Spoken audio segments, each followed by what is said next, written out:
In the annals of history, few names carry the weight of legend like that of House Targaryen. For over 3 centuries, their rule shaped the very foundations of Westeros. Yet their story begins far beyond the narrow sea in the volcanic heart of ancient Valyria. From dragon lords commanding the skies to exiled children fleeing across stormy waters, the Targaryen bloodline weaves through millennia of triumph and tragedy. Their rise brought fire and blood to 7 kingdoms, while their fall echoed with the screams of dying dragons. This is the complete chronicle of the Dragon Kings, a tale of power absolute and its inevitable price. Long before the first Targaryen set foot upon Westeros, their ancestors commanded dragons above the smoking peaks of Valyria. The exact origins of these magnificent beasts remain shrouded in mystery, lost to the mists of time and the cataclysm that would eventually consume their birthplace. Some scholars of the Citadel propose that dragons first emerged from the shadowlands of Ashai, brought westward by ancient migrations of dragon lords seeking new territories to claim. Others maintain that the creatures were native to the volcanic region of Valyria itself, born from the unique confluence of fire and magic that permeated the 14 flames. What remains certain is that sometime between 5 and 8,000 years before Aegon's conquest, the people of Valyria achieved what no other civilization had managed. They tamed the dragons and forged an empire that would span continents. The first dragon lords discovered that their Valyrian blood, enhanced by sorcery and selective breeding, allowed them to bond with these creatures of fire and wing. This partnership between human ambition and draconic power would prove unstoppable, reshaping the known world according to Valyrian will. The initial expansion of the Valyrian freehold targeted the old empire of Guise, an ancient civilization that had dominated much of western Essos for thousands of years. The Giscari commanded vast legions of disciplined soldiers. Their bronze-clad lockstep legions had conquered dozens of city-states and held dominion over the Slavers' Bay region since time immemorial. Yet for all their military prowess and strategic acumen, the Giscari possessed no answer to the dragons that darkened their skies. The wars between Valyria and Guise stretched across several generations, marked by 5 great conflicts that historians would later term the Giscari Wars. Each successive campaign saw Valyrian forces grow bolder and more devastating in their application of dragonfire. The ancient pyramids of Guise, built to last eternally, cracked and crumbled under sustained dragon attack. Entire armies vanished in moments as dragon flame turned bronze armor into molten metal and proud legions into ash on the wind. The final war ended with the complete subjugation of the Giscari Empire, its proud capitals reduced to smoking ruins and its surviving population enslaved. From the conquered Giscari, the Valyrians adopted the institution of slavery, which became fundamental to their civilization's structure. The irony was not lost on future historians that Valyria's greatest strength, their dragons, required the labor of millions of slaves to maintain the mines and forges that supported dragonlord society. These slaves, captured in conquest or bred in bondage, were sent deep into the mines beneath the 14 flames of Valyria. There, in sweltering conditions that would kill most men within days, they extracted the precious metals and gems that funded Valyrian expansion. The volcanic mines harbored dangers beyond mere heat and toxic fumes. Fireworms, distant cousins of dragons, prowled the deepest tunnels. These serpentine creatures, while lacking the intelligence and majesty of their larger relatives, possessed deadly venom and an appetite for human flesh. Most slaves who encountered fireworms never emerged from the depths to tell the tale.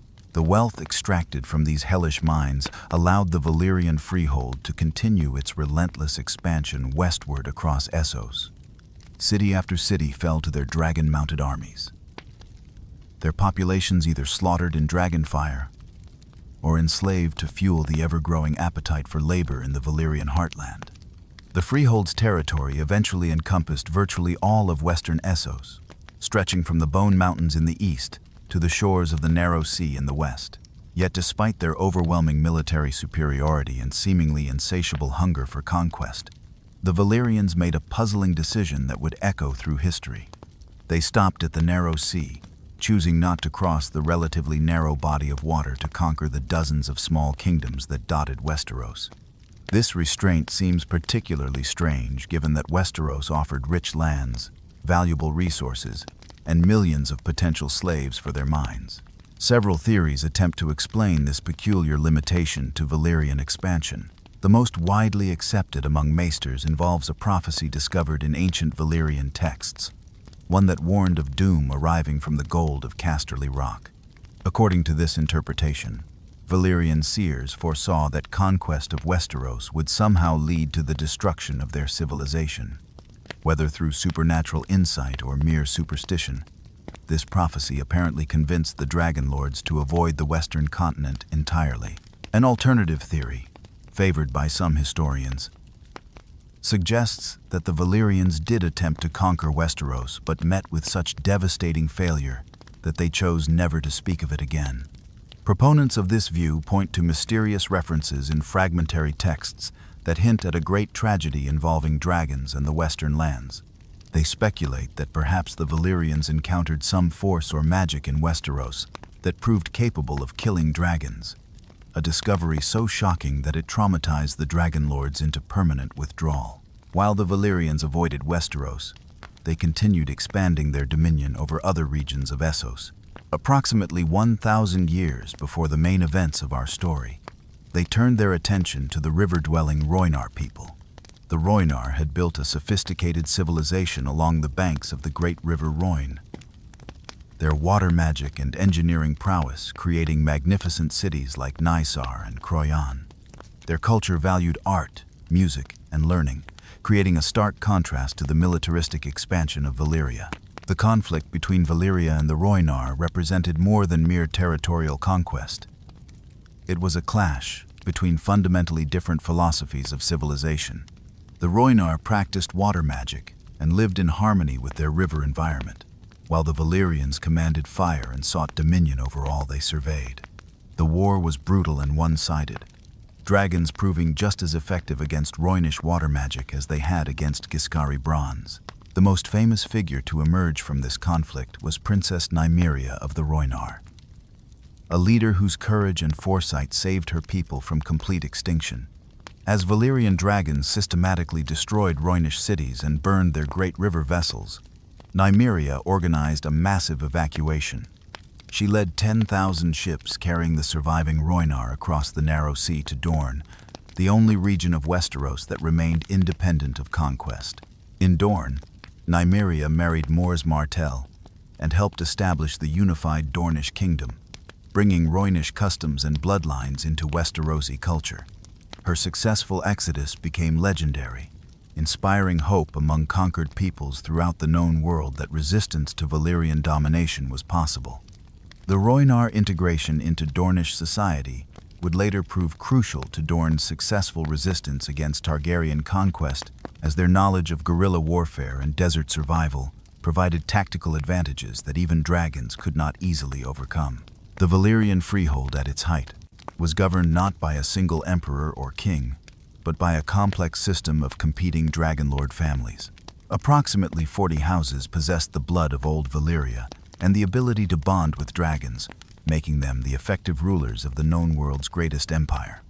These families competed constantly for influence and power, their dragons serving as both symbols of authority and weapons in political disputes. Among these 40 dragonlord houses, the Targaryens occupied a position somewhere in the middle ranks, neither the most powerful nor the least significant. They possessed several dragons and considerable wealth, but lacked the political influence of houses like the Velaryons or the vast territories controlled by some of their rivals. This intermediate status may have proven advantageous in the long term, as it meant the Targaryens attracted less attention from competitors while still maintaining sufficient resources to survive the coming catastrophe. The Targaryen family's decision to establish an outpost on Dragonstone, approximately 600 years before Aegon's conquest, initially appeared to be merely another example of Valyrian expansion into the narrow sea. The island's volcanic nature made it suitable for dragons, while its strategic position allowed the Targaryens to monitor shipping lanes and project power into the disputed lands between Valyria and the Free Cities. Dragonstone itself became a masterwork of Valyrian architecture and engineering, its castle carved from living rock through dragonfire and sorcery. The fortress incorporated draconic imagery throughout its design, with towers shaped like dragons and walls that seemed to writhe with stone serpents. The castle's great hall featured a throne carved from a single piece of volcanic rock, while its chambers were heated by natural hot springs channeled through ingenious Valyrian engineering. The island's location proved ideal for the Targaryens' purposes. Close enough to Valyria to maintain family connections and political relevance, yet distant enough to provide some independence from the constant scheming and violence that plagued the freehold's politics.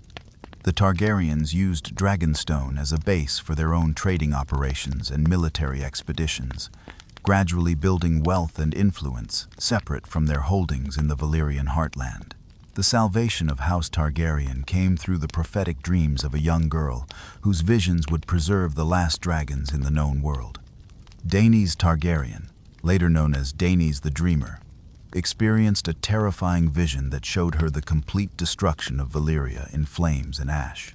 Her dragon dream, occurring approximately 114 years before the conquest, revealed catastrophic volcanic eruptions that would consume the 14 flames and everyone who remained in the Valyrian heartland. Dragon dreams had long been recognized among the blood of old Valyria as genuine prophetic visions, though their interpretation often proved challenging and their timing uncertain. The Targaryens possessed a stronger gift for these dreams than most Dragonlord families, a trait that would manifest repeatedly throughout their bloodline's history.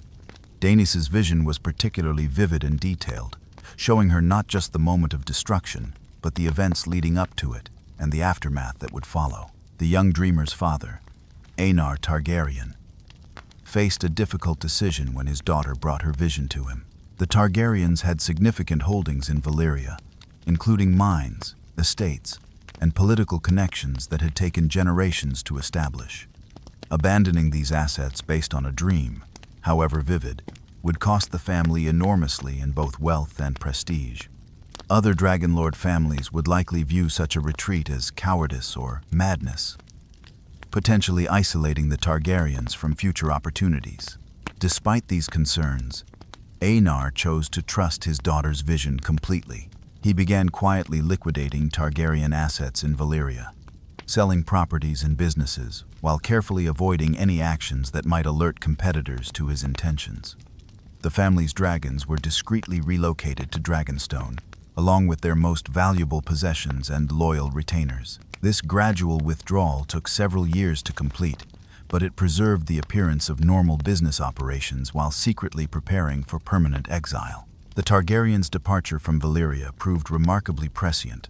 When the doom arrived exactly 12 years after Daenerys' initial vision, the catastrophe that befell the Valyrian freehold in 102 BC exceeded even the most apocalyptic predictions of destruction.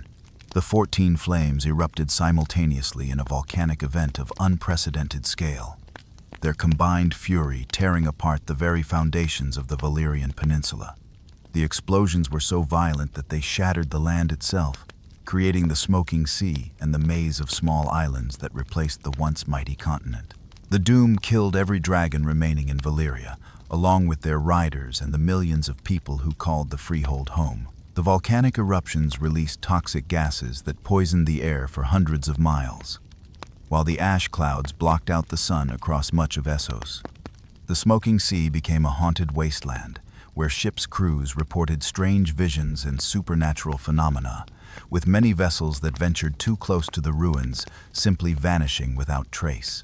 Contemporary accounts from the free cities describe the terror that gripped Essos as news of Valyria's destruction spread. The volcanic ash clouds created unnatural darkness that lasted for months, while the loss of Valyrian trade routes caused economic collapse throughout the known world. More frightening still was the realization that the dragons, previously considered the ultimate expression of power, had proven mortal after all. If dragonfire could not protect the mighty Valyrians from destruction, what hope did lesser peoples have against the forces of chaos and ruin?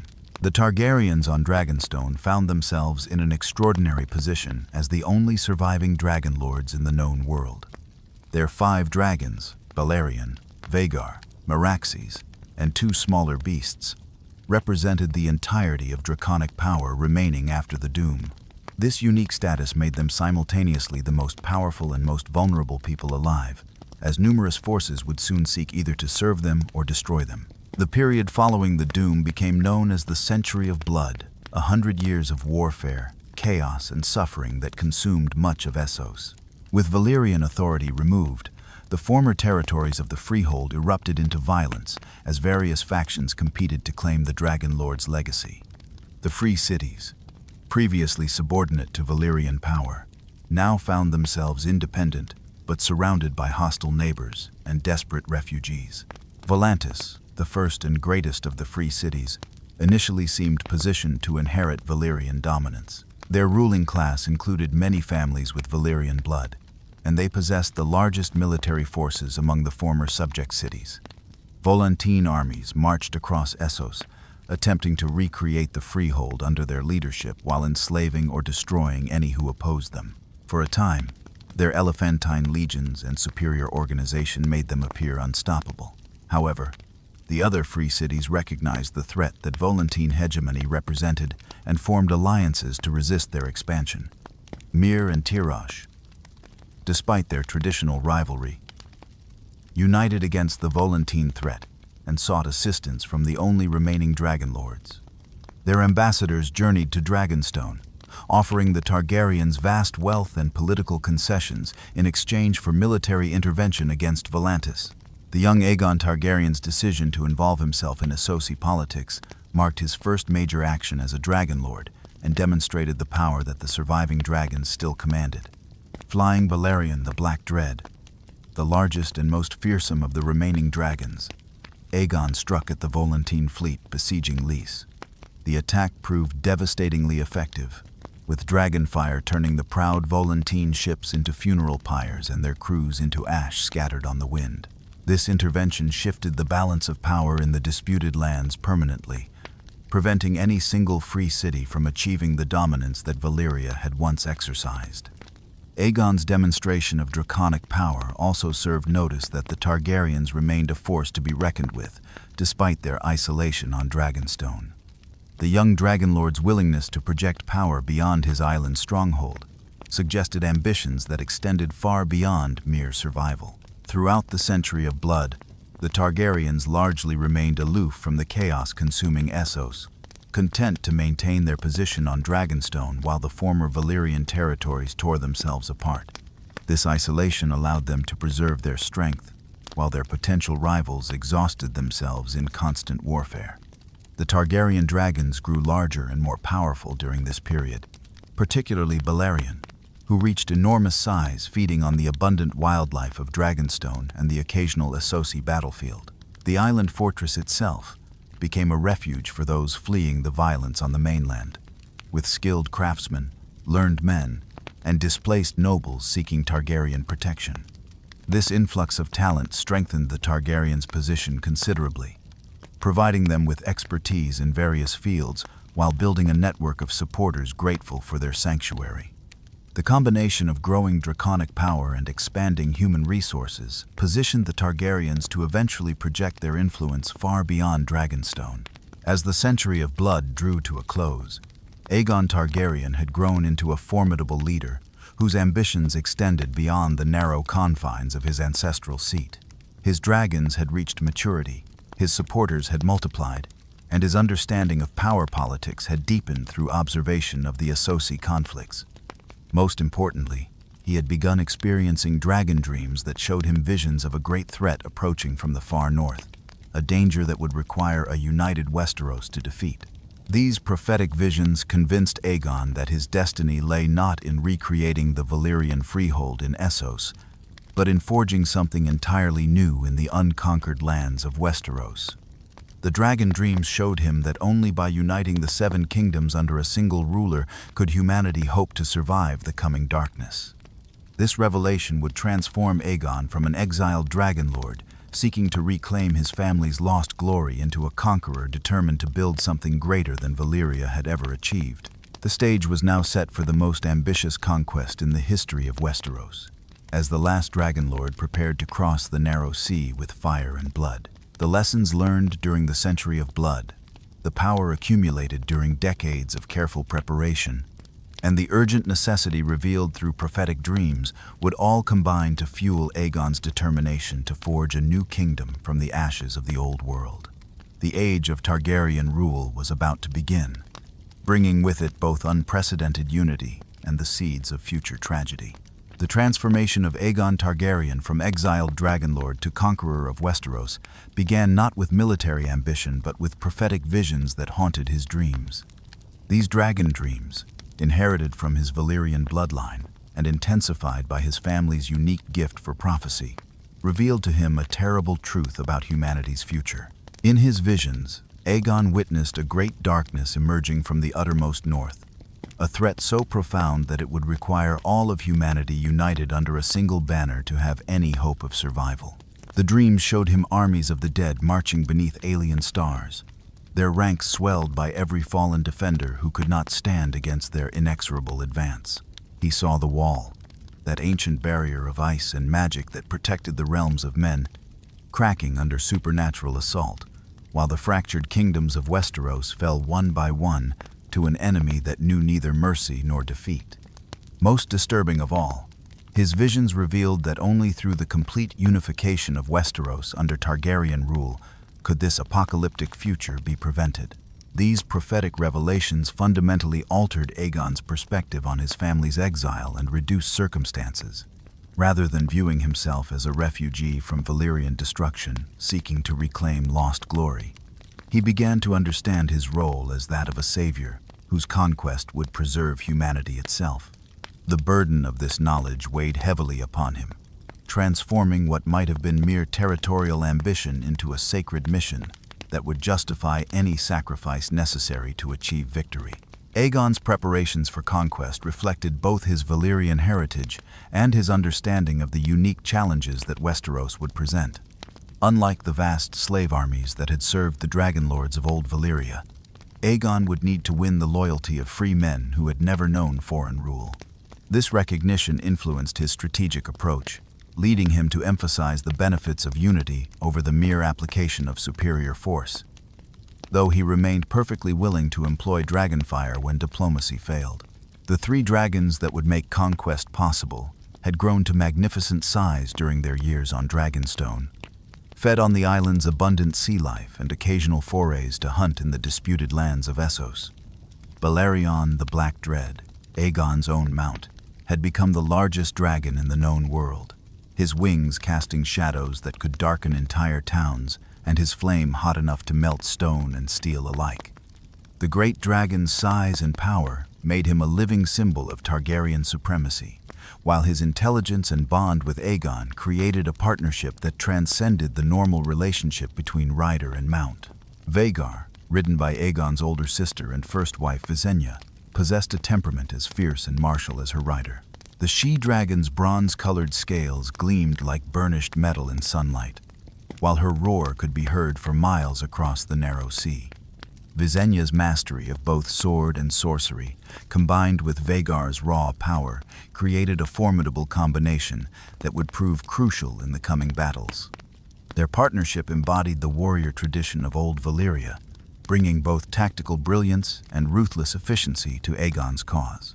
Meraxes, the mount of Aegon's younger sister and second wife Rhaenys, was perhaps the swiftest of the 3 dragons, her silver scales catching light like polished mirrors as she swept across the sky.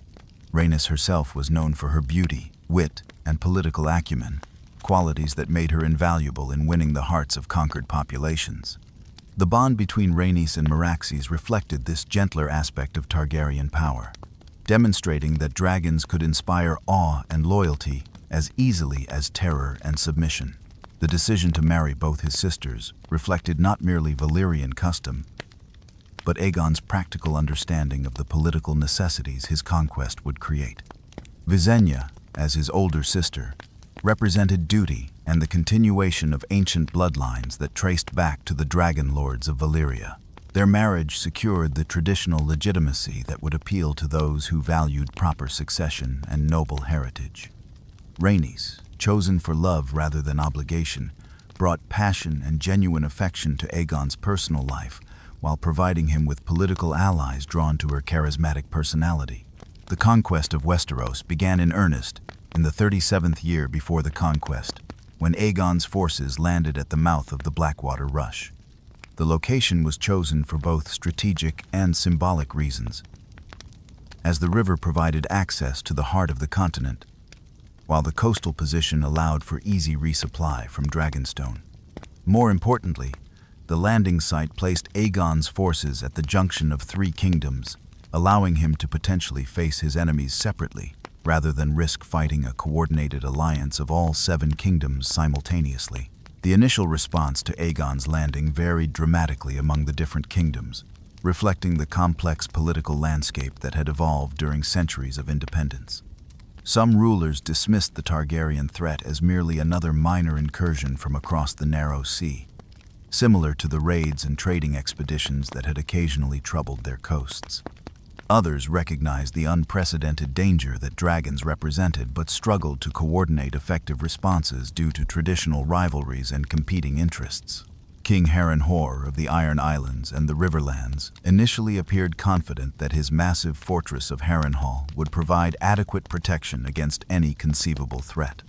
The castle, completed just before Aegon's landing, represented the pinnacle of defensive architecture, with walls 40 feet thick and towers that reached toward the clouds. Harren believed that no force in the world could breach such fortifications, failing to account for the reality that dragons made traditional siege warfare obsolete. Aegon's response to Harrenhal's seemingly impregnable defenses demonstrated both the practical advantages of dragon power and his willingness to employ extreme measures when necessary. Rather than waste time and lives in a conventional siege, he simply flew Balerion above the castle and unleashed dragonfire upon its towers.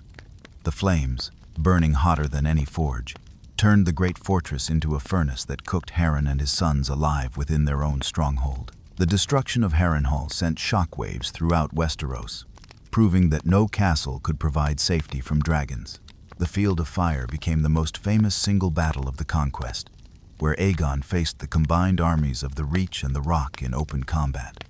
King Mern of the Reach and King Loren of the Rock had managed to assemble the largest host ever gathered in Westeros, numbering over 50,000 men with thousands of mounted knights in glittering armor.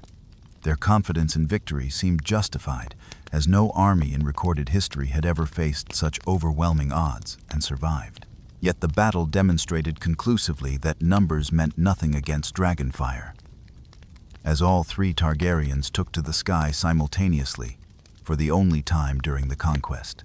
The sight of 3 adult dragons descending upon the battlefield created panic among men and horses alike, while the flames that followed turned proud knights into screaming torches and mighty war horses into ash on the wind.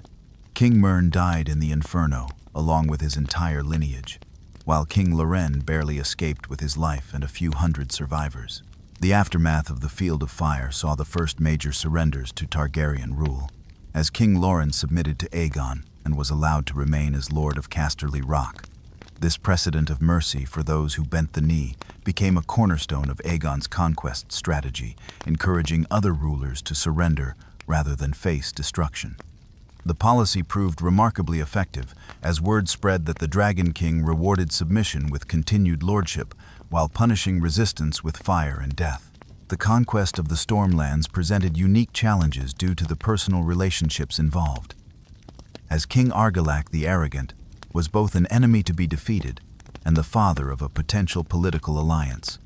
Aegon had originally proposed a marriage between Argilac's daughter Argella and his friend Orys Baratheon, but the Storm King's rejection of this offer as an insult led inevitably to warfare. The battle that followed saw Argilac die fighting bravely against overwhelming odds, while his daughter was captured and eventually married to Orys, as originally planned. Orys Baratheon's elevation to Lord of Storm's End represented more than mere reward for loyalty. It established the principle that Aegon would create new noble houses from his supporters, while preserving the ancient seats of power. The Baratheon words, "Ours is the Fury," and their distinctive crowned stag sigil reflected their origins as both Targaryen allies and inheritors of Durrandon tradition. The marriage between Orys and Argella helped legitimize this transition, while binding the former Stormlanders to their new lords through bonds of kinship as well as conquest. The submission of the North came through negotiation rather than battle, as King Torrhen Stark chose wisdom over pride when faced with the reality of dragon power. The king in the North had marched south with a substantial army, prepared to defend his independence against the Targaryen threat. However, upon witnessing the fate that had befallen other kingdoms and seeing the dragons himself, Torrhen recognized that resistance would only bring destruction to his people, without achieving any meaningful victory. The Stark submission became legendary throughout Westeros as an example of intelligent leadership, earning Torrhen the nickname the King Who Knelt, while preserving the North from the devastation that had consumed other regions. Aegon's acceptance of Stark's surrender without demanding hostages or significant concessions demonstrated his preference for willing cooperation over grudging subjugation. This relationship would prove crucial to Targaryen rule, as the North's vast size and fierce independence made it potentially ungovernable without Stark cooperation. The Vale's surrender followed a similar pattern, though complicated by the fact that young King Rhaenyra Arryn was still a child whose mother served as regent. Queen Shara initially attempted to negotiate terms that would preserve some measure of independence, but Aegon's arrival on Balerion quickly ended such discussions. The sight of the great dragon circling the Eyrie's towers convinced both mother and son that resistance was futile, leading to immediate submission that preserved their lives and lordship. Dorne alone among the Seven Kingdoms successfully resisted Targaryen conquest, though their methods differed dramatically from the conventional warfare that had failed elsewhere. Princess Meria Martell, ruling as Princess of Dorne, recognized that her forces could never defeat dragons in open battle but refused to simply submit to foreign rule. Instead, she adopted a strategy of guerrilla warfare and strategic withdrawal that would frustrate Targaryen efforts for generations to come. The Dornish strategy relied heavily on their desert environment and their people's willingness to abandon their homes rather than live under foreign rule.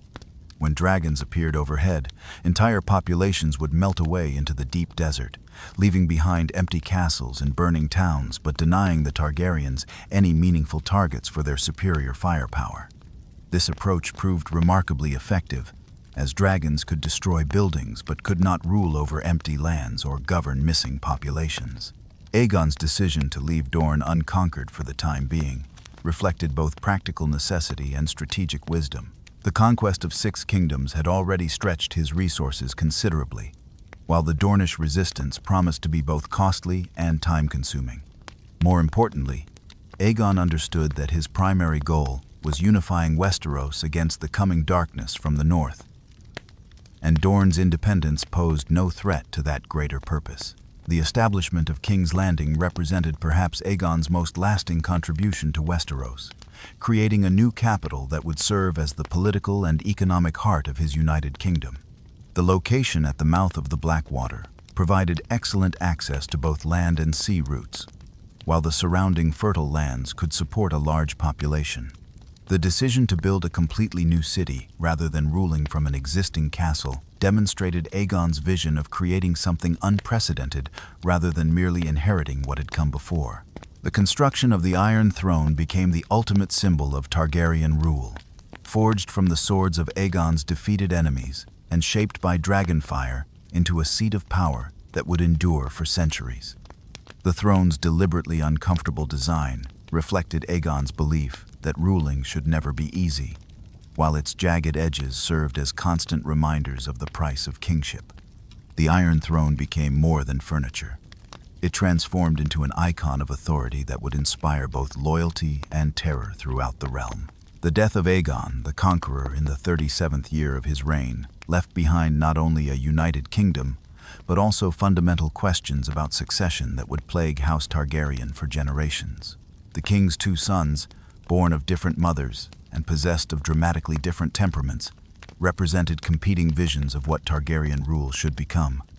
These differences, initially manageable during their father's lifetime, would soon explode into conflicts that threatened to tear apart everything Aegon had built. Prince Aenys, born to Queen Rhaenys, had inherited his mother's gentle nature and love of music, poetry, and scholarly pursuits.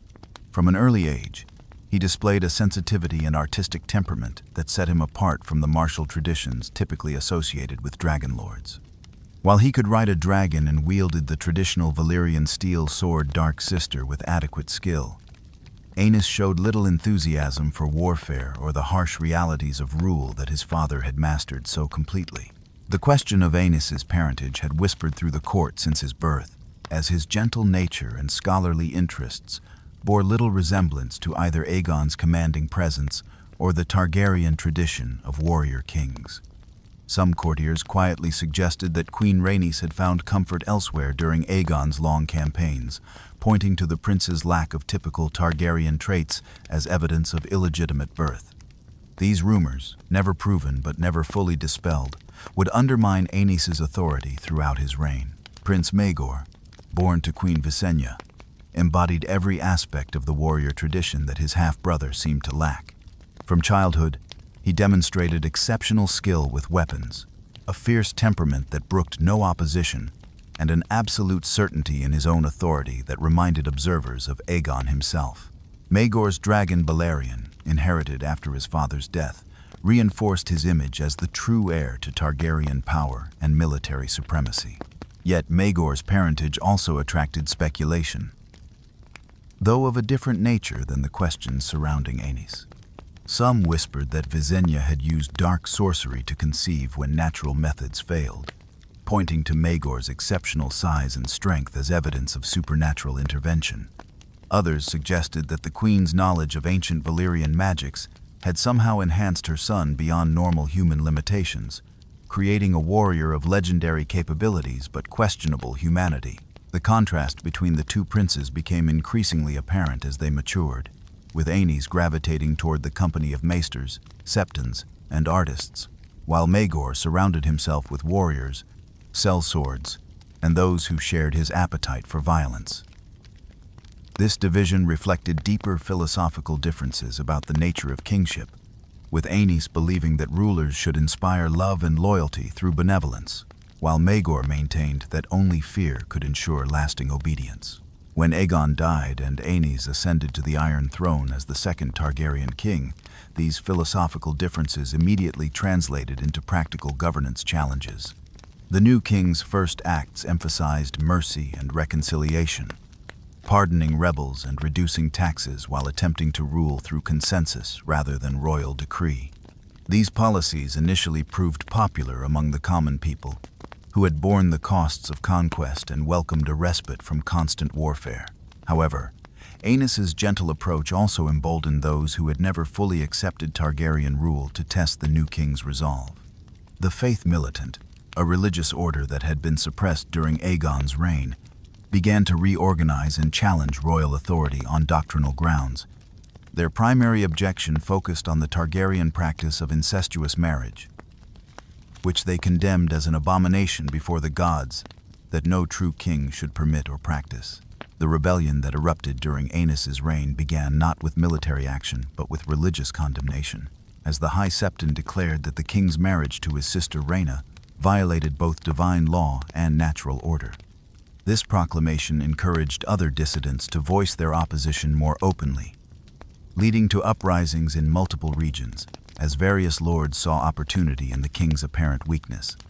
The rebels calculated that a king who would not even defend his own marriage arrangements lacked the strength necessary to maintain royal authority. Aenys's response to these challenges proved tragically inadequate, as his attempts at negotiation and compromise only convinced his enemies that he could be pushed even further. Rather than demonstrating the decisive leadership that had characterized his father's reign, the second Targaryen king seemed paralyzed by indecision and unwilling to employ the harsh measures that effective rule sometimes required. His reluctance to use dragonfire against rebels was seen as weakness rather than mercy, encouraging additional uprisings throughout the realm. The crisis deepened when Aenys announced his intention to marry his son Prince Aegon to his daughter Princess Rhaena, continuing the Targaryen tradition of keeping the bloodline pure through sibling marriage. This decision triggered the most serious rebellion yet, as the Faith Militant declared open war against what they termed the abomination of dragon spawn. The High Septon called upon all true believers to rise against the Targaryen dynasty, leading to widespread violence that threatened to destroy the unity that Aegon the Conqueror had forged. Prince Maegor's response to his half-brother's difficulties demonstrated both his military capabilities and his fundamentally different approach to kingship. Rather than attempting negotiation or seeking compromise solutions, Maegor took to the sky on Balerion and began systematically burning rebel strongholds. His campaign of fire and blood proved remarkably effective, as most rebels quickly discovered that religious fervor provided little protection against dragonflame. The contrast between the two brothers' methods could not have been more stark, with Aenys continuing to seek peaceful solutions, while Maegor simply eliminated problems through superior firepower. This divergence highlighted the fundamental tension within Targaryen rule between the ideals of just governance and the practical requirements of maintaining authority through strength. The realm began to divide between those who supported Aenys's merciful approach and those who believed that only Maegor's iron fist could preserve the dynasty. The stress of constant rebellions and his inability to resolve them peacefully eventually took a devastating toll on King Aenys's health and spirit. Contemporary accounts describe him becoming increasingly frail and indecisive, spending long hours in prayer and fasting while the realm burned around him. His physical decline paralleled his political weakness, as the king who had once dreamed of ruling through love found himself helpless before subjects who responded only to fear. The death of Aenys in the 42nd year after the conquest remains somewhat mysterious, with different sources attributing his demise to various combinations of illness, exhaustion, and despair. What seems certain is that the gentle king died knowing that he had failed to maintain his father's legacy, leaving behind a realm in chaos and a succession crisis that would test the very foundations of Targaryen power. His death marked the end of the first experiment in Targaryen benevolence and set the stage for a very different approach to royal authority. Prince Maegor's seizure of the Iron Throne represented both a constitutional crisis and a practical necessity, as his nephew, Prince Aegon, was still too young to rule effectively while the realm faced multiple active rebellions. Maegor's supporters argued that only an experienced warrior king could restore order, while his opponents maintained that usurping his nephew's rightful inheritance violated both law and custom. The dispute would ultimately be settled not through legal arguments, but through the application of superior force. The reign of Maegor the Cruel, lasting 6 years and 66 days, would become synonymous with terror and brutality, as the new king employed methods that made even his father's conquest seem restrained by comparison. Maegor's approach to governance rested on the principle that absolute obedience could only be achieved through absolute fear, leading him to employ torture, execution, and dragonfire against any who dared question his authority. His reign would demonstrate both the terrible effectiveness of such methods and their ultimate limitations in maintaining long-term stability. The conflict with the faith militant reached new levels of savagery under Maegor's rule, as the king refused to accept any compromise with those who had dared to challenge Targaryen authority. His systematic campaign against the religious rebels involved not only military action, but also deliberate acts of terror designed to break their will completely. The Sept of Remembrance and other religious sites were burned to ash, while captured faith militant warriors faced gruesome public executions that served as warnings to potential future rebels. Maegor's personal life proved as controversial as his public policies, as he took 6 wives in total despite the faith's continued objections to polygamy. His marriages served various political purposes, from cementing alliances to claiming inheritance rights, but they also demonstrated his absolute rejection of any external authority over royal prerogatives. The fact that none of these wives successfully bore him a healthy son would later fuel speculation about divine punishment for his defiance of religious law. The construction projects undertaken during Maegor's reign reflected both his grandiose ambitions and his complete disregard for human cost. The completion of the Red Keep required enormous expenditures of both gold and lives, as the king demanded that the fortress be finished according to his exact specifications, regardless of practical constraints. The hundreds of workers who died during construction were treated as acceptable casualties in service of royal glory while the architects and engineers were executed upon completion to preserve the secrets of the castle's design. The mysterious death of Maegor the Cruel on the Iron Throne itself became one of the great unsolved mysteries of Targaryen history, with various theories attempting to explain how such a formidable warrior could die without any obvious external cause. Some suggested suicide driven by despair over his inability to produce an heir, while others proposed assassination by unknown enemies who had somehow gained access to the most secure location in the kingdom. The most dramatic theory held that the Iron Throne itself had rejected Maegor, killing him as divine punishment for his usurpation and cruelty. The discovery of Maegor's body, found impaled upon the throne's twisted metal spikes with no witnesses to explain how he had died, sent shockwaves throughout the realm and marked the effective end of the crisis that had consumed Westeros since Aenys's death. The king who had ruled through fear had met an end that inspired terror even among his supporters, while his enemies saw divine justice in his mysterious demise. The throne room where he died became a place of dread that even his successors would find unsettling for generations to come. The succession of Prince Jaehaerys, Aenys's younger son, to the Iron Throne marked the beginning of what would later be remembered as the Golden Age of Targaryen rule. The young king possessed the intelligence and political acumen that his father had lacked, while avoiding the excessive cruelty that had defined his uncle's reign. His ascension brought hope for a new beginning that would combine effective governance with moral authority, healing the wounds that 6 years of terror had inflicted upon the realm. The ascension of Jaehaerys Targaryen to the Iron Throne in the 48th year after Aegon's conquest marked the beginning of the most prosperous and peaceful era in Westerosi history. The young king, barely 14 years old when he claimed his birthright, possessed a rare combination of political wisdom, moral authority, and practical intelligence that would define his remarkable 55-year reign.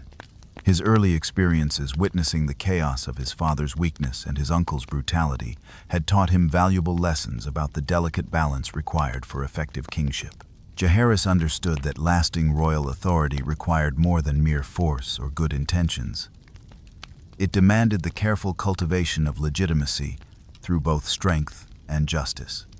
His first acts as king demonstrated this sophisticated understanding, as he moved quickly to reconcile the various factions that had torn the realm apart during the previous decade. Rather than seeking revenge against those who had opposed his family, Jaehaerys offered amnesty to former rebels while making it clear that future disobedience would not be tolerated. The new king's approach to the ongoing conflict with the faith militant revealed both his political acumen and his willingness to find creative solutions to seemingly intractable problems. Rather than continuing Maegor's campaign of extermination or returning to his father's ineffective negotiations, Jaehaerys proposed a comprehensive settlement that addressed the underlying causes of religious opposition to Targaryen rule. This initiative would culminate in one of his most significant achievements, the formal reconciliation between the Iron Throne and the Faith of the Seven. The resolution of the faith militant crisis required Jaehaerys to navigate complex theological and political considerations while maintaining royal dignity and authority. The young king personally met with the High Septon and other senior religious leaders, demonstrating both his respect for their spiritual authority and his determination to find mutually acceptable terms. These negotiations, conducted with patience and diplomatic skill far beyond his years, gradually built trust between parties that had been locked in deadly conflict for over a decade. The breakthrough in these discussions came when Jaehaerys proposed the doctrine of exceptionalism, a theological compromise that would forever alter the relationship between the Targaryen dynasty and the Faith of the Seven. This doctrine formally acknowledged that the Targaryens, as descendants of the Dragon Lords of Old Valyria, existed outside the normal restrictions that governed ordinary mortals. Their practice of incestuous marriage, rather than being condemned as sinful, was recognized as necessary to preserve the unique bloodline that enabled them to command dragons and rule effectively. The doctrine of exceptionalism represented a masterpiece of political theology that satisfied both royal prerogatives and religious sensibilities without requiring either side to abandon their fundamental principles. The faith could maintain that their laws applied to all ordinary believers while acknowledging that the Targaryens represented a special case requiring different standards. The crown gained formal religious sanction for practices that had previously been sources of constant controversy and rebellion. The implementation of this doctrine required careful coordination between royal and religious authorities to ensure that it was properly understood and accepted throughout the realm. Jaehaerys personally visited major septs and religious centers, explaining the theological reasoning behind the compromise while demonstrating his own piety and respect for the faith. These royal progresses not only solidified the religious settlement, but also allowed the king to establish personal relationships with lords and common folk throughout his domains. The marriage of Jaehaerys to his sister Alysanne became the first major test of the doctrine of exceptionalism, as their union would either validate the new theological framework or trigger renewed religious opposition. The wedding ceremony, conducted with full religious honors by the High Septon himself, demonstrated the complete success of the king's reconciliation efforts. The sight of the faith's highest representative blessing a Targaryen incestuous marriage marked a complete transformation in the relationship between crown and altar. Queen Alysanne emerged as far more than merely the king's wife and sister, becoming his closest advisor and most trusted political partner throughout their long reign together. Her intelligence, compassion, and political instincts complemented Jaehaerys' strengths, while compensating for his occasional tendencies toward excessive caution or legalistic thinking. The partnership between the royal couple became legendary throughout the realm, inspiring poets and singers while providing a model of successful Targaryen marriage that would influence future generations. The queen's particular interests in the welfare of women and children led to numerous progressive reforms that improved conditions for the realm's most vulnerable populations. Her advocacy resulted in laws protecting widows' inheritance rights, regulations governing the treatment of servants, and programs providing assistance to orphans and abandoned children. These initiatives demonstrated that royal power could be used not merely to maintain order, but to actively improve the lives of ordinary subjects. The economic prosperity that characterized Jaehaerys' reign reflected both his careful stewardship and the stability that effective governance provided. The king understood that royal authority ultimately depended upon the realm's ability to generate wealth and support its population, leading him to pursue policies that encouraged trade, agriculture, and craftsmanship. His administration invested heavily in infrastructure projects that would benefit the entire kingdom rather than merely enhancing royal prestige. The construction of the King's Road and other major thoroughfares represented perhaps the most visible and lasting achievement of Jaehaerys' domestic policy. These roads, built to exacting standards and maintained at royal expense, connected all major cities and regions of the realm while facilitating both military movement and commercial transport. The improved communications and logistics that resulted from this road network strengthened royal authority while promoting economic growth throughout the Seven Kingdoms.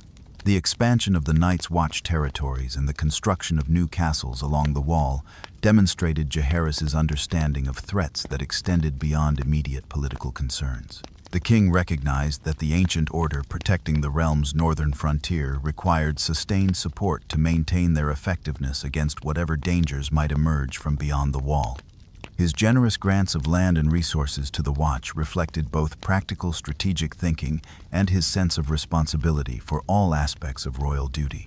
The legal reforms implemented during Jaehaerys' reign established consistent standards of justice throughout the realm, while respecting regional traditions and customs where possible. The king's approach to law emphasized clarity and fairness over severity, creating a legal framework that served both royal authority and subject welfare. These reforms included standardized punishments for common crimes, procedures for appealing local judgments, and protections against arbitrary punishment by local lords. The cultural flowering that occurred during Jaehaerys' reign reflected both the stability his rule provided and the positive atmosphere created by the royal couple's patronage of arts and learning. The court at King's Landing became a center of scholarship, music, and literature that attracted talented individuals from throughout the known world. This intellectual renaissance produced works of lasting value, while enhancing the prestige of Targaryen rule far beyond the borders of Westeros. The dragon population reached its greatest numbers during Jaehaerys' reign, as the peace and prosperity of his rule allowed these magnificent creatures to thrive and reproduce successfully. The king and queen's own dragons, Vermithor and Silverwing, became symbols of royal power while demonstrating the continuing bond between the Targaryen bloodline and their ancient companions. The sight of multiple dragons soaring above King's Landing served as a constant reminder of the dynasty's unique nature and capabilities. However, the greatest challenge of Jaehaerys' long reign emerged from what should have been his greatest blessing, the birth of 13 children who ensured the continuation of the dynasty while creating complex succession questions. The royal couple's fertility initially seemed like a divine blessing that would provide numerous options for inheritance while strengthening Targaryen bloodlines through multiple marriage alliances. Yet the very abundance of potential heirs would eventually create the political complications that would define the later years of the reign. The early deaths of several royal children, including sons who might have provided clear succession paths, gradually transformed this blessing into a source of increasing anxiety and political maneuvering. Prince Aemon, the eldest son and designated heir, died unexpectedly while still in his prime, leaving behind a daughter, Princess Rhaenys, whose claim to inheritance would challenge traditional assumptions about female succession. Prince Baelon, Aemon's younger brother, became the new heir apparent but also died before his father, leaving his own sons, Viserys and Daemon, as potential claimants.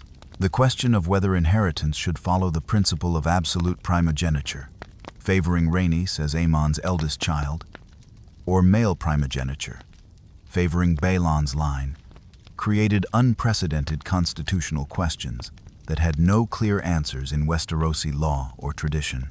Jaehaerys, despite his decades of wise rule, found himself genuinely uncertain about which principle should take precedence when both had legitimate claims to support their positions. Princess Rhaenys possessed obvious qualifications for rule, including intelligence, political acumen, and the ability to ride dragons that marked her as a true Targaryen. Her supporters argued that strict adherence to primogeniture required her recognition as heir, regardless of her gender, while pointing to examples of successful female rulers in other kingdoms as precedent for feminine authority. The princess herself maintained her claim with dignity and determination, never abandoning her belief in her rightful inheritance. Prince Viserys, as the eldest male heir in the next generation, represented the more traditional approach to succession that most lords found comfortable and familiar. His supporters emphasized the practical advantages of male rule in a feudal society, noting that most vassals would find it easier to accept a king rather than a queen as their sovereign. Viserys himself proved reluctant to press his claim aggressively, preferring to allow others to advocate on his behalf while maintaining cordial relations with his cousin. The deadlock between these competing claims eventually forced Jaehaerys to take the unprecedented step of convening a great council to resolve the succession question through broader consultation with his most important vassals. This decision reflected both his democratic instincts and his recognition that the succession question required broader legitimacy than royal decree alone could provide. The Great Council of 101 AC would establish important precedents for future succession disputes, while demonstrating the limits of even absolute royal authority. The Great Council's deliberations attracted representatives from throughout the realm, as lords, both great and small, traveled to Harrenhal to participate in discussions that would shape the future of Targaryen rule. The debates revealed deep-seated assumptions about gender, inheritance, and royal authority that had previously remained unexamined during the relative stability of Jaehaerys' reign. These discussions forced participants to articulate their political philosophies while considering the practical implications of their choices. The council's ultimate decision to support Viserys' claim over Rhaenys' represented a victory for traditional male primogeniture that would influence Targaryen succession for generations to come. The vote, while decisive in its final numbers, revealed significant support for the princess's position and demonstrated that female rule was not inconceivable to all members of the Westerosi nobility. This precedent would later be invoked during future succession crises, though its interpretation would prove flexible enough to support various competing claims. The peaceful resolution of the succession crisis marked both a triumph of Jaehaerys's political wisdom and a troubling indication of the challenges that would face future Targaryen rulers. While the Great Council had provided a mechanism for resolving immediate disputes, it had also established the precedent that royal succession could be subject to broader political consultation rather than simple hereditary right. This development would have profound implications for the authority of future kings and queens. The final years of Jaehaerys's reign were marked by increasing frailty and the gradual withdrawal from active governance that age and exhaustion eventually demanded. The king who had ruled with such energy and effectiveness for over 5 decades found himself increasingly dependent upon others to manage the daily business of kingship. His mental acuity remained sharp until the end, but his physical capabilities declined steadily as he approached his 70th year. The death of Queen Alysanne proved particularly devastating to the aging king, as he lost not only his beloved wife, but also his most trusted advisor and closest friend. Their partnership had been so complete that many observers wondered whether Jaehaerys would be able to function effectively without her counsel and support. The queen's death seemed to rob the king of much of his will to continue, accelerating his own decline toward the grave. Jaehaerys died peacefully in his sleep in the 103rd year after Aegon's conquest, ending the longest and most successful reign in Targaryen history. His death marked the end of an era of unprecedented peace and prosperity that would be remembered as the golden age of the dynasty. The realm he left to his successor was united, prosperous, and secure. Having reached heights of development that exceeded even Aegon the Conqueror's most ambitious dreams. The legacy of Jaehaerys the Conciliator extended far beyond his immediate accomplishments, to include the establishment of principles and institutions that would serve the realm for generations. His demonstration that royal authority could be both effective and benevolent provided a model for future rulers, while his legal and administrative reforms created frameworks that would outlast the dynasty itself. The roads he built, the laws he enacted, and the precedents he established became permanent features of Westerosi civilization. Yet even this most successful of Targaryen kings could not prevent the seeds of future conflict that lay dormant within the very success of his reign. The Great Council's resolution of the succession crisis had created precedents that would later be interpreted in contradictory ways, while the prosperity and peace of his rule had allowed potential problems to develop without the pressures that might have forced earlier resolution. The golden age of Jaehaerys would be followed by challenges that would test whether his achievements could survive the ambitions and mistakes of his successors. The ascension of King Viserys I to the Iron Throne in the 103rd year after Aegon's conquest initially promised a continuation of the peace and prosperity that had characterized his grandfather's golden reign. The new king possessed many admirable qualities, including a genuine desire to rule justly, a generous nature that endeared him to courtiers and common folk alike, and a deep love for his family that seemed to ensure dynastic stability. Yet these very virtues, admirable in a private individual, would prove insufficient for the complex challenges that effective kingship demanded in an increasingly fractured realm. Viserys inherited not only the crown but also the unresolved tensions that the Great Council's decision had temporarily suppressed rather than truly resolved. Princess Rhaenys, though she had accepted the council's verdict with grace and dignity, remained a living reminder that Targaryen succession could be interpreted in different ways depending upon which principles one chose to emphasize. Her continued presence at court, along with her formidable husband, Lord Corlys Velaryon, and their own children, represented an alternative royal bloodline, whose very existence complicated questions of legitimacy and inheritance. The king's character, while personally appealing, revealed crucial weaknesses that would become more apparent as his reign progressed, and the challenges he faced grew more complex. Viserys possessed an almost pathological desire to avoid conflict, preferring to postpone difficult decisions rather than risk disappointing any of the competing factions that surrounded him. This tendency toward procrastination and compromise, while sometimes valuable in maintaining short-term peace, prevented him from addressing fundamental problems before they grew beyond manageable proportions. The early years of Viserys's reign appeared to vindicate his approach, as the realm continued to enjoy the prosperity and stability established during Jaehaerys's time. The royal treasury remained full. Trade flourished throughout the Seven Kingdoms, and the various noble houses seemed content with their positions and privileges. Dragons soared above King's Landing in greater numbers than ever before, with multiple Targaryen princes and princesses bonding with these magnificent creatures while maintaining the mystique that set their bloodline apart from ordinary mortals. However, beneath this surface tranquility, deeper currents of ambition and resentment were beginning to flow as various court factions maneuvered for advantage in anticipation of future succession questions. The king's initial marriage to Queen Aemma Arryn produced only one surviving child, Princess Rhaenyra, whose birth created new constitutional questions about female inheritance that the Great Council's precedent had supposedly resolved. The princess's status as Viserys' only heir forced the realm to confront once again the tension between traditional male primogeniture and strict hereditary succession. The death of Queen Aemma in childbirth, along with the infant son whose birth had cost her life, marked a crucial turning point in both Viserys' personal life and the political trajectory of his reign. The king's genuine grief at losing his beloved wife was compounded by his realization that her death had eliminated his hopes for a male heir who might have simplified succession questions. The tragedy left him a widower with a young daughter whose inheritance rights remained ambiguous despite her position as his only surviving child.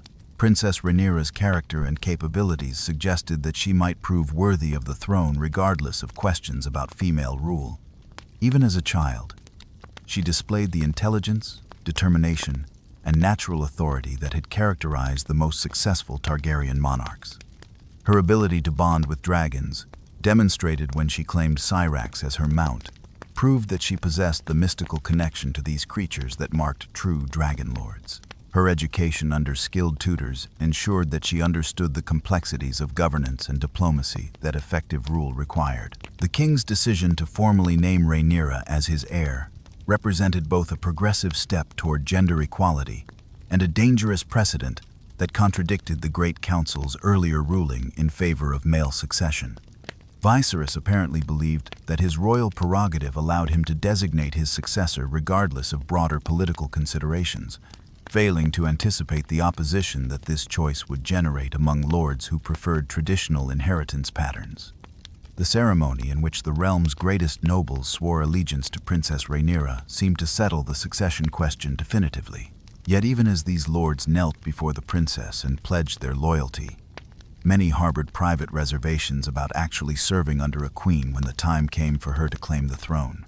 The abstract concept of accepting female rule proved much easier to endorse in a formal ceremony than it would be to implement in practice when faced with the reality of a woman wielding supreme authority over proud and traditional noble houses.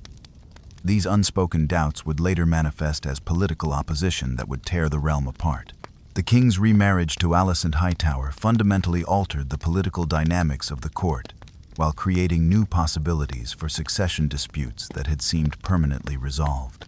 Alicent brought with her not only personal charm and political connections, but also the ambitious backing of House Hightower, one of the realm's most powerful families with centuries of experience in court intrigue and political maneuvering. Her father, Ser Otto Hightower, had served as Hand of the King and possessed both the knowledge and the ruthlessness necessary to advance his family's interests. The new queen's youth and beauty initially made her appear to be merely a pleasant companion for the king's declining years, but her subsequent fertility would transform her into the mother of potential rival claimants to the throne. The birth of Prince Aegon, followed by Princess Helena and Prince Aemond, created a new branch of the royal family, whose existence complicated Rhaenyra's inheritance in ways that formal oaths and ceremonies could not prevent. These children possessed the same royal blood as their half-sister while enjoying the advantage of male gender that traditional succession favored. The growing rivalry between Queen Alicent and Princess Rhaenyra reflected deeper tensions about the nature of royal authority and the proper roles of women in Westerosi society. Alicent represented traditional values that emphasized feminine virtue, religious devotion, and acceptance of established hierarchies, while Rhaenyra embodied a more assertive approach that challenged conventional limitations on female authority. Their personal conflict became a symbol of broader cultural disputes about changing social norms and political expectations. The formation of distinct court factions around these two women marked the beginning of the political polarization that would eventually tear the realm apart in civil war.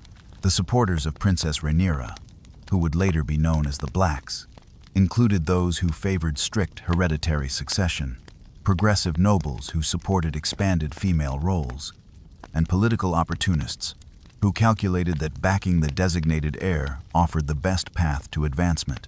This faction drew strength from Rhaenyra's position as the acknowledged heir and her personal relationships with important allies.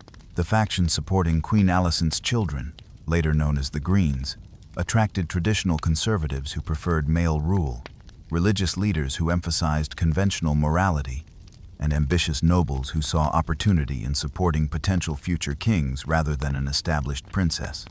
This group's strength lay in their alignment with long-standing cultural preferences and their access to the considerable resources and influence of House Hightower and its allies throughout the realm. The decade-long period during which both factions maneuvered for advantage while King Viserys remained alive became known as the Cold War, as neither side dared to move openly against the other while the king's authority remained intact. Both groups focused on building alliances, securing dragon mounts for their potential claimants, and positioning themselves for the succession struggle that everyone recognized would inevitably follow Viserys' death. The court became a maze of shifting loyalties and hidden agendas as nobles calculated which faction offered better prospects for their own advancement. Several incidents during this period revealed the growing tensions between the rival factions, while demonstrating how personal conflicts could escalate into political crises with realm-wide implications. The marriage negotiations surrounding Princess Rhaenyra became particularly contentious, as both sides recognized that her choice of husband would significantly influence the balance of power between competing claimants. The princess's eventual marriage to her uncle Daemon Targaryen, a controversial figure with his own ambitions for power, strengthened her faction while simultaneously providing her enemies with ammunition for their criticisms. Prince Daemon's character embodied both the best and worst qualities of the Targaryen bloodline, combining exceptional martial prowess and draconic charisma with dangerous unpredictability and contempt for conventional morality. His supporters viewed him as the epitome of Targaryen greatness, a true dragon lord whose strength and determination recalled the dynasty's founding heroes. His critics saw him as a dangerous maverick, whose ambitions threatened the stability that careful governance had achieved, pointing to his numerous scandals and conflicts as evidence of his unfitness for positions of authority. The marriage between Rhaenyra and Daemon created a powerful alliance that significantly strengthened the princess's position while raising new questions about the nature of her future rule. Daemon's military experience and political connections provided valuable resources for Rhaenyra's cause, while his dragons added to the aerial power that her faction could deploy in any future conflict. However, his controversial reputation also gave ammunition to those who argued that supporting Rhaenyra would lead to dangerous instability and moral corruption.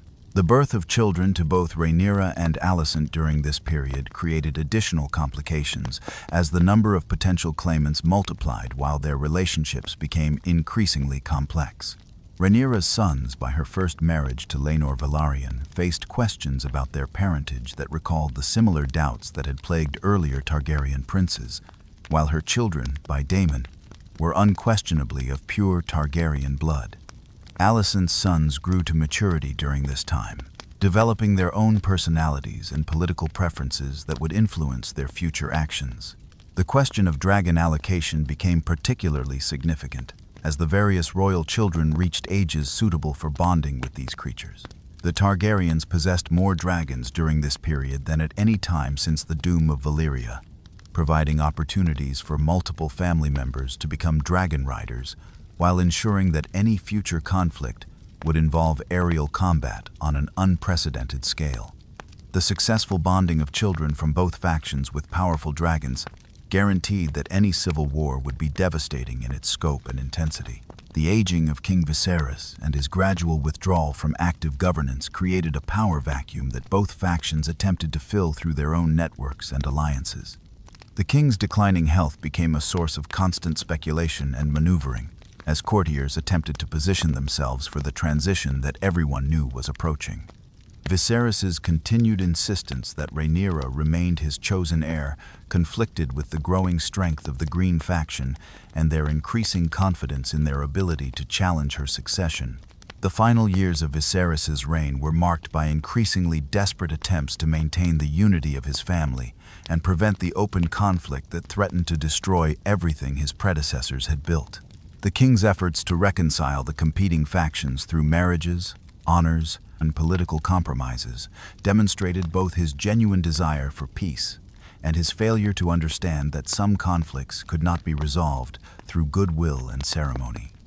His death would remove the last restraint on forces that had been building toward confrontation for over a decade.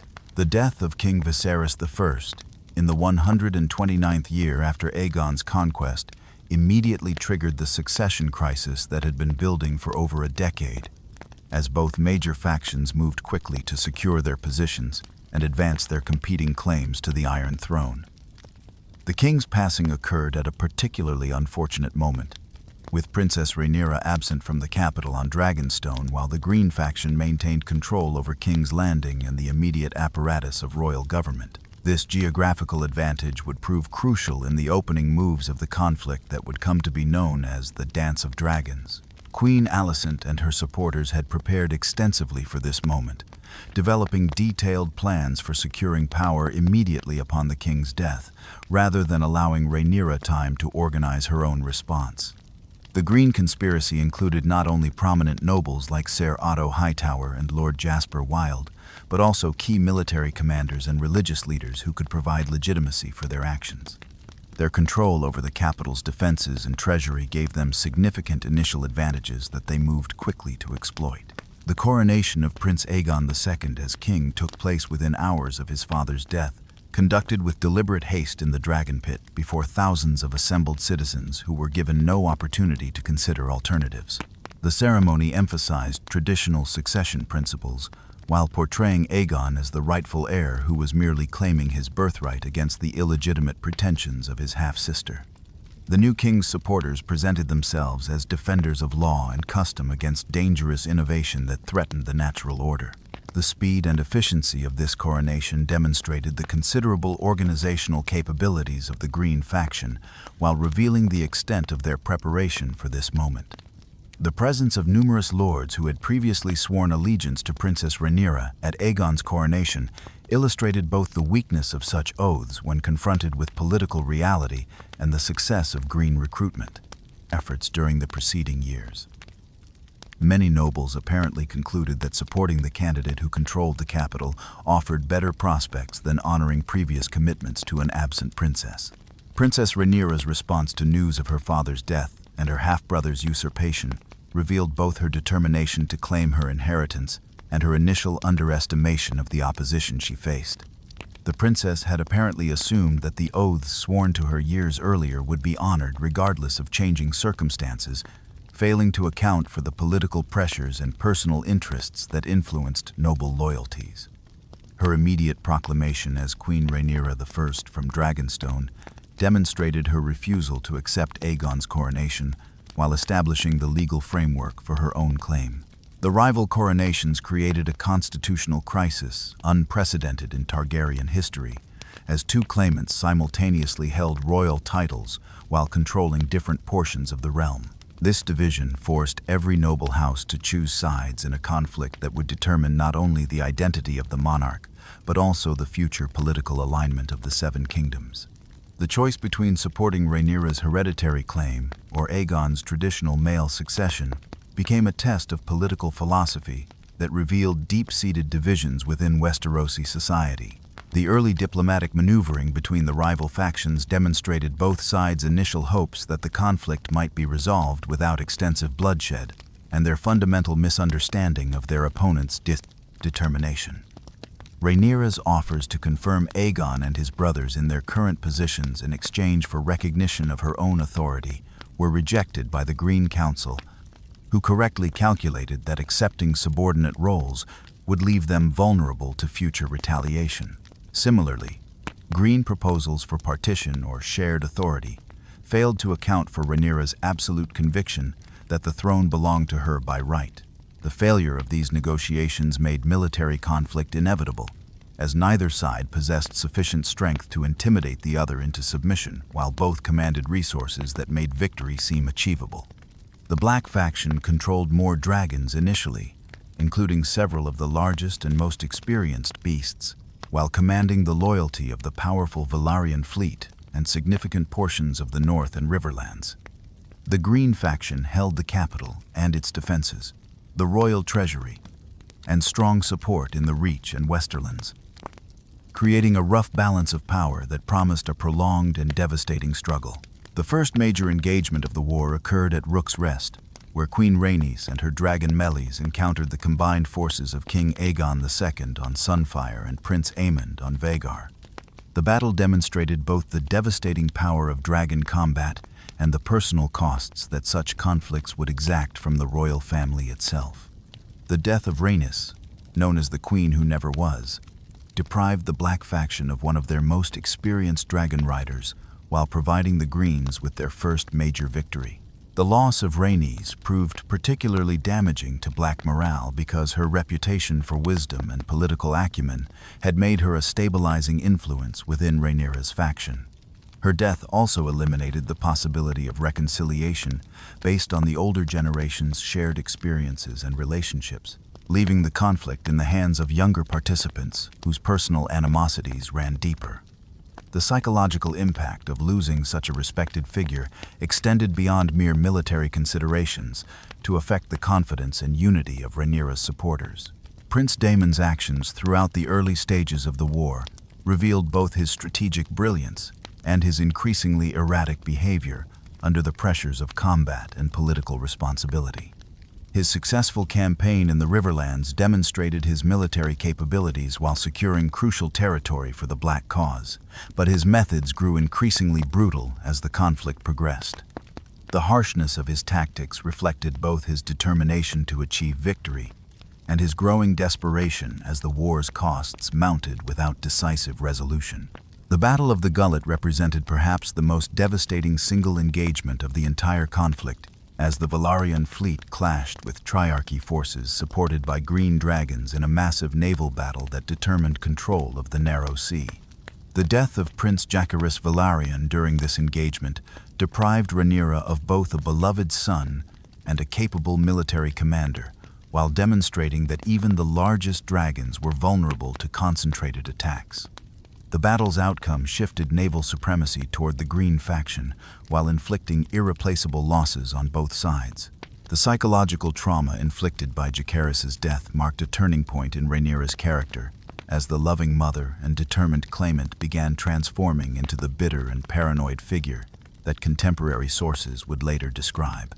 The loss of her eldest son shattered her confidence in ultimate victory, while fueling desires for revenge that would influence her subsequent decisions. This personal tragedy illustrated how the war's costs extended beyond mere political consequences to fundamentally alter the personalities of those involved. The fall of King's Landing to Rhaenyra's forces represented the apparent culmination of her cause's military efforts, while revealing the hollow nature of such victories when achieved through dragonfire and terror. The Queen's entry into the capital occurred only after Daemon's brutal suppression of resistance had left much of the city in ruins and thousands of civilians dead or displaced. The Iron Throne that Rhaenyra finally claimed was surrounded by devastation that made her victory feel more like defeat. Rhaenyra's brief reign from the Iron Throne demonstrated both her capabilities as a ruler and the impossible situation that the war had created for any potential victor. Her attempts to restore order and rebuild the city's economy were undermined by the constant threat of military action and the widespread resentment that her harsh methods had generated among the population. The Queen found herself ruling over subjects who viewed her as a conqueror rather than their rightful sovereign, making effective governance nearly impossible. The storming of the Dragon Pit by the King's Landing mob represented one of the war's most shocking developments, as common people turned their rage against the dragons themselves rather than merely their riders. The violent deaths of multiple dragons in this riot demonstrated that even these mythical creatures were not invulnerable to human fury when it reached sufficient intensity. The destruction of so many dragons in a single night fundamentally altered the balance of power, while revealing the depths of popular anger that the war had generated. The escape of the surviving Green claimants from King's Landing and their continued resistance from Old Town and other strongholds ensured that Rhaenyra's control over the capital could not end the conflict. King Aegon II's survival, despite his severe injuries from earlier battles, provided the Green faction with a legitimate focus for continued opposition, while demonstrating the futility of capturing territory without eliminating rival claimants. The war's continuation, despite Black control of the throne, illustrated how civil conflicts could perpetuate themselves beyond rational strategic objectives. The death of Prince Daemon at Harrenhal marked the end of one of the war's most significant figures while eliminating Rhaenyra's most capable military commander and political advisor. The mysterious circumstances surrounding his demise, involving his final confrontation with Prince Aemond above the God's Eye, became the stuff of legend while depriving both sides of formidable warriors. Daemon's death left Rhaenyra increasingly isolated and dependent upon advisors whose loyalty and competence could not match his contributions to her cause. The eventual fall of King's Landing to Green forces and Rhaenyra's flight back to Dragonstone demonstrated how quickly military fortunes could reverse in a conflict where both sides possessed limited resources and faced constant threats. The Queen's inability to maintain control over the capital revealed the fundamental weakness of her position, as her harsh rule had alienated potential supporters while failing to eliminate her rivals. Her retreat to her ancestral seat marked the beginning of the final phase of her resistance. The death of Queen Rhaenyra herself, fed to Aegon II's dragon Sunfire on Dragonstone, represented both the personal nadir of the royal family's internecine conflict and the practical end of the Black faction's organized resistance. The manner of her execution, deliberately designed to maximize humiliation and terror, illustrated how completely the bonds of family affection had dissolved under the pressures of civil war. Her death eliminated the strongest Black claimant while ensuring that the conflict's bitterness would persist for generations. The subsequent poisoning of King Aegon II by his own supporters demonstrated that even victory in such conflicts carried seeds of future instability, as those who had helped achieve triumph sought to position themselves advantageously for whatever came next. The king's death left the realm in the hands of his young nephew Aegon III, Rhaenyra's surviving son, whose inheritance represented both the formal end of the war and the beginning of a new phase of Targaryen rule marked by trauma and loss. The Hour of the Wolf, during which Lord Cregan Stark imposed northern justice on those responsible for the war's worst excesses, provided a measure of closure while demonstrating that the conflict's consequences would extend far beyond the immediate participants. Stark's brief but decisive intervention eliminated many of the war's surviving architects, while establishing precedents for accountability that would influence future political calculations. His withdrawal back to Winterfell after completing his mission illustrated both northern honor and the practical limits of even just intervention. The final accounting of the Dance of Dragons revealed devastation that exceeded anything in Targaryen history, with most of the royal family dead and the majority of dragons extinct. The war had consumed not only the immediate participants, but also countless nobles, soldiers, and common folk whose lives had been sacrificed to dynastic ambitions. The Targaryen dynasty survived, but in a fundamentally weakened state that would influence its remaining history. The coronation of 11-year-old Aegon III as King of the Seven Kingdoms marked not only the formal end of the Dance of Dragons, but also the beginning of a fundamentally different era in Targaryen history. The boy who ascended the Iron Throne carried with him the psychological scars of witnessing his mother's death by dragonfire, an experience so traumatic that it would define both his character and his reign for decades to come. The last Targaryen dragons had died during the Civil War, leaving the new king to rule without the mystical power that had defined his dynasty since its arrival in Westeros. Aegon III's transformation from a normal child into the melancholy figure that historians would remember as the Dragonbane reflected the profound impact of the war's conclusion on his developing personality. Contemporary accounts describe a boy who had once shown typical princely interests in games, learning, and adventure becoming withdrawn and silent after witnessing the horrific death of his mother. The sight of Queen Rhaenyra being devoured by sunfire apparently shattered something fundamental in the young prince's spirit, leaving him with an aversion to violence and spectacle that would characterize his entire reign. The regency that governed in Aegon's name during his minority reflected the complex political settlement that had emerged from the Dance of Dragons, incorporating representatives from both the former Black and Green factions in an attempt to heal the realm's divisions. Lord Cregan Stark's brief intervention had eliminated the most extreme partisans from both sides, leaving behind moderate figures who understood the necessity of cooperation for the realm's survival. Yet this enforced unity could not entirely overcome the suspicions and resentments that the Civil War had generated among the surviving noble houses.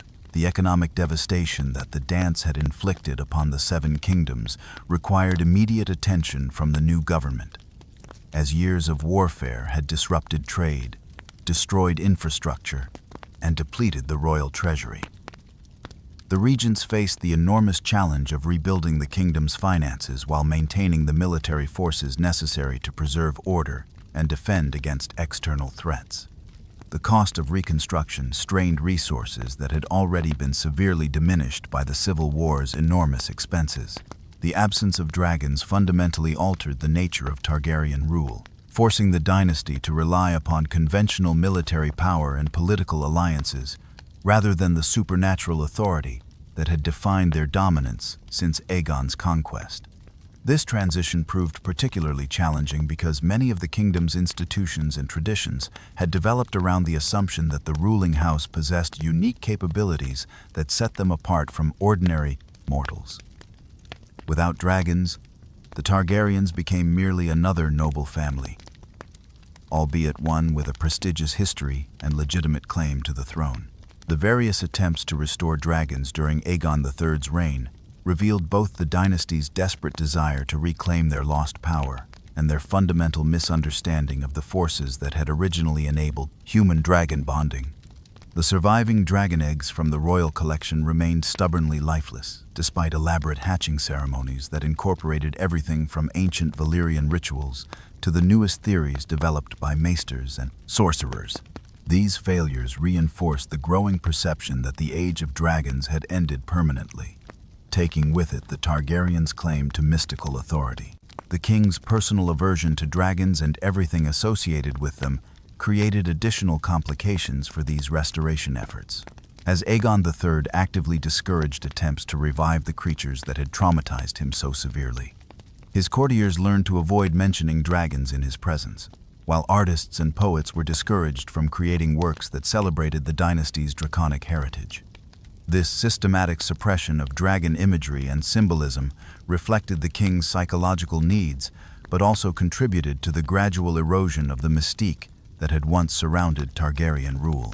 The marriages arranged for the young king demonstrated the regency's attempts to strengthen the dynasty through conventional political alliances, while securing the succession through multiple potential heirs. Aegon's eventual marriage to his cousin Jaehaera Targaryen, the daughter of the late King Aegon II, represented an effort to symbolically unite the Black and Green factions while preserving Targaryen bloodlines. However, the tragic death of Queen Jaehaera under suspicious circumstances eliminated this symbolic reconciliation while leaving the king without legitimate heirs. The king's subsequent marriage to Rhaenyra Velaryon brought Targaryen and Valyrian bloodlines together once again, while providing the dynasty with the children necessary for its continuation. Yet even this union reflected the reduced circumstances of post-dragon Targaryen rule, as the Velaryons, despite their ancient connections to Valyria, were ultimately another noble house, rather than the mystical dragon lords that earlier royal marriages had joined. The alliance, while politically beneficial, could not restore the supernatural elements that had once defined Targaryen identity. The reign of Aegon III officially ended the period of regency and demonstrated both the king's administrative capabilities and his fundamental lack of interest in the aggressive expansion that had characterized earlier Targaryen rulers. His approach to governance emphasized stability and consolidation over conquest or dramatic innovation, reflecting both his naturally cautious temperament and his traumatic experiences during the Dance of Dragons. The realm achieved a measure of peace and recovery during his rule, though at the cost of the dynamic leadership that had previously driven Targaryen achievement. The succession of Daeron I, known as the Young Dragon, marked a dramatic contrast to his predecessor's cautious approach, and represented an attempt to restore Targaryen military prestige through the conquest of the one kingdom that had successfully resisted dragon-based expansion. Prince Daeron possessed the martial enthusiasm and aggressive ambition that his half-brother had lacked, viewing the conquest of Dorne as both a strategic necessity and a means of proving that the Targaryens could achieve great victories even without dragons. The planning and execution of Daeron's Dornish campaign revealed both exceptional military talent and dangerous overconfidence in the face of an enemy whose tactics and environment posed unique challenges. The young king assembled a formidable invasion force and developed sophisticated strategies for overcoming Dornish resistance. Yet he apparently underestimated both the determination of his opponents and the difficulties that the desert environment would create for conventional military operations. His initial successes encouraged the belief that complete victory was achievable through sufficient application of force and determination. The conquest phase of the Dornish War demonstrated Daeron's considerable abilities as a military commander while revealing the limitations of conventional warfare against an enemy that refused to fight according to traditional rules. The Targaryen forces achieved significant territorial gains and captured several important strongholds, including the temporary occupation of Sunspear itself. These victories seemed to vindicate the king's strategy while suggesting that Dorne's legendary independence might finally be ending. However, the occupation phase of the campaign revealed the fundamental flaws in Daeron's approach, as the Dornish shifted from conventional resistance to guerrilla warfare that made permanent conquest virtually impossible. The desert people's ability to disappear into their harsh environment while conducting endless small-scale attacks against occupying forces created a military situation that no amount of conventional strength could resolve. The Targaryen forces found themselves controlling empty castles while their enemies struck repeatedly at vulnerable supply lines and isolated garrisons. The death of Daeron I in Dorne, along with much of his army, represented not only a personal tragedy, but also a devastating blow to Targaryen prestige and military confidence. The young king's demise proved that even the most talented commanders could not overcome the fundamental challenges that Dornish resistance presented, while the heavy casualties inflicted upon his forces weakened the kingdom's military capabilities for years to come. The failure of this conquest attempt reinforced Dorne's reputation for invincibility while demonstrating the limits of post-dragon Targaryen power. The succession of Baelor I, known as Baelor the Blessed, introduced an entirely different set of challenges, as the new king's extreme religious devotion led to policies that often conflicted with practical governance requirements. Baelor's genuine piety and desire to rule according to the highest moral standards attracted admiration from many subjects, particularly the common folk who appreciated his concern for their welfare. Yet, his religious extremism also created serious problems for the realm's administration and foreign relations. The new king's decision to walk barefoot to Dorne to retrieve the hostages and remains from his brother's failed campaign demonstrated both his personal courage and his fundamental misunderstanding of political realities. Baelor's successful negotiation of prisoner exchanges and his establishment of peaceful relations with the Dornish princes reflected his diplomatic skills and moral authority. However, his methods also suggested a dangerous naivety about the nature of international relations and the importance of maintaining military deterrence. Baelor's domestic policies revealed the same mixture of admirable intentions and impractical implementation that characterized his foreign relations, as his attempts to govern according to strict religious principles often conflicted with the complex realities of ruling a diverse kingdom. His prohibition of prostitution, while morally consistent, created enforcement problems and economic disruption, without eliminating the underlying social conditions that generated such activities.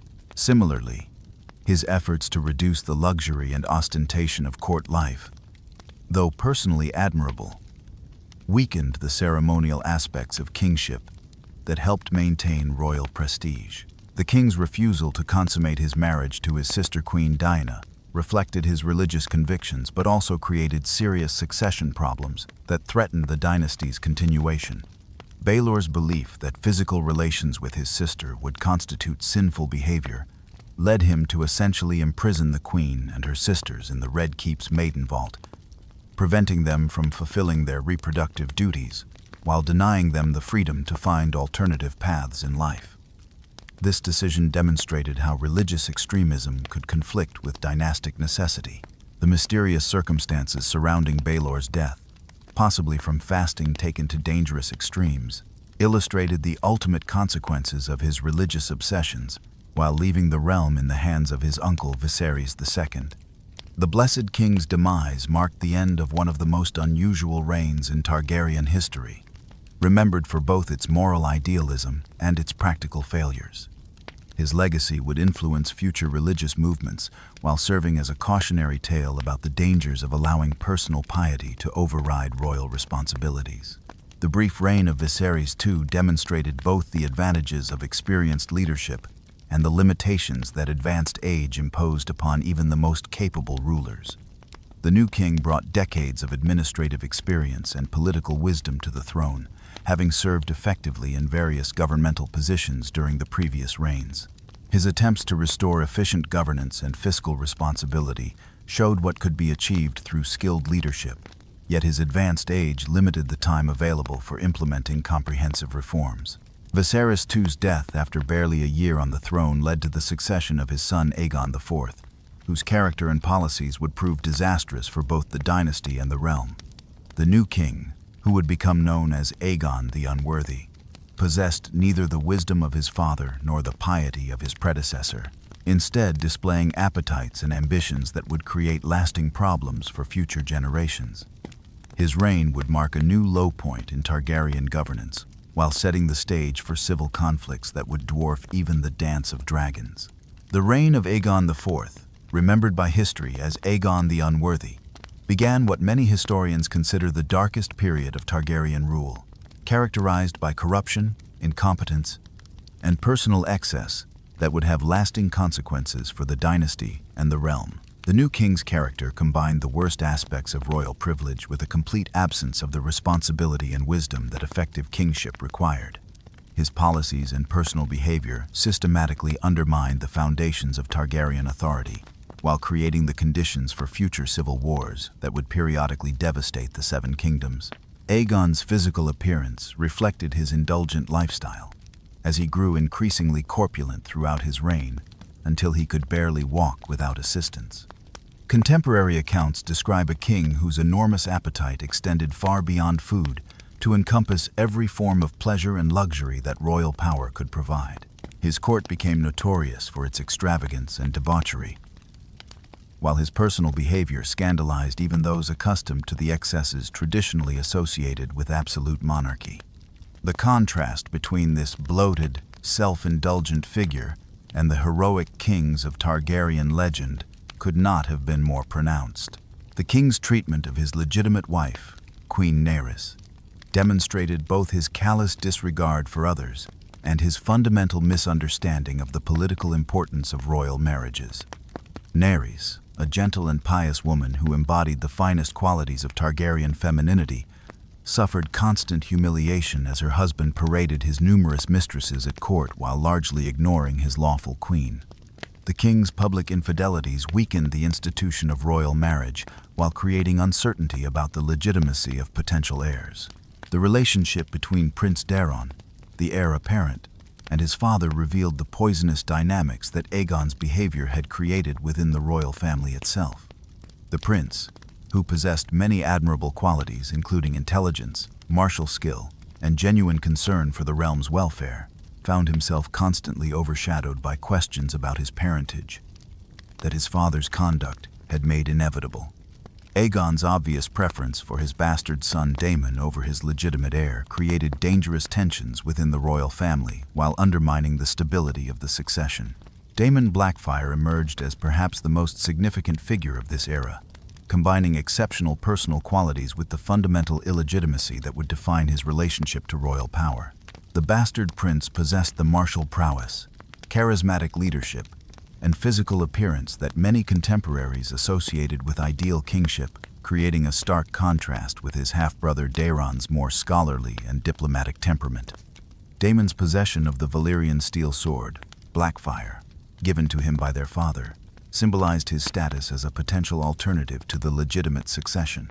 The political implications of Aegon's decision to acknowledge and favor his bastards became increasingly apparent as these illegitimate children grew to maturity and began developing their own followings among the nobility. Many lords who harbored grievances against royal policies or sought opportunities for advancement saw potential advantage in supporting alternative claimants who might prove more amenable to their interests. The existence of charismatic and capable bastards provided focus points for opposition that would have been impossible without these royal alternatives. The Great Bastards, as Aegon's illegitimate children came to be known, represented a remarkable collection of talent and ambition that might have strengthened the dynasty if properly channeled, but instead became sources of instability and conflict. Beyond Daemon Blackfire, figures like Bloodraven and Bittersteel possessed exceptional abilities in their respective spheres, while harboring competing visions of how royal power should be exercised. Their personal rivalries and political differences would influence Westerosi politics for generations beyond their own lifetimes.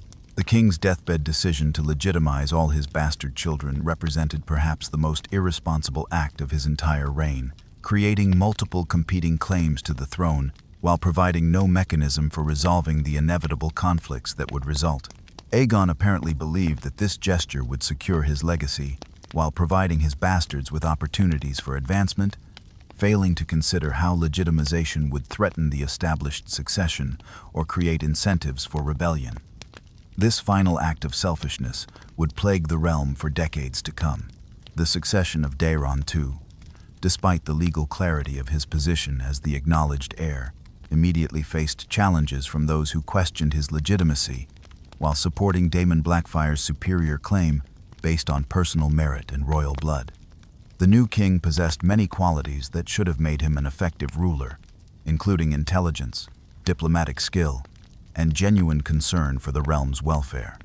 However, his peaceful temperament and scholarly interests made him appear weak compared to the martial splendor that Daemon represented. The first Blackfire rebellion erupted when these competing claims finally led to open warfare, as Daemon's supporters calculated that their champion's personal qualities and military capabilities offered better prospects for victory than continued loyalty to a questionable legitimate king. The rebellion attracted support from various sources, including lords who genuinely believed in Daemon's superior fitness for rule, ambitious nobles seeking advancement through successful treason, and foreign powers hoping to destabilize the Targaryen realm. The military campaigns of the First Blackfire Rebellion demonstrated both the appeal of Daemon's leadership and the fundamental loyalty that most of the realm maintained toward legitimate royal authority. Daemon's forces achieved several significant victories that seemed to validate his supporters' confidence in his abilities, while his personal charisma attracted additional followers who might have remained neutral under different circumstances. Yet the rebellion also revealed the strength of institutional loyalty to established succession, as many lords remained faithful to Daeron despite their personal preferences. The Battle of Redgrass Field became the decisive engagement of the rebellion, where Daemon Blackfire's death ended both his personal ambitions and his followers' hopes for immediate victory.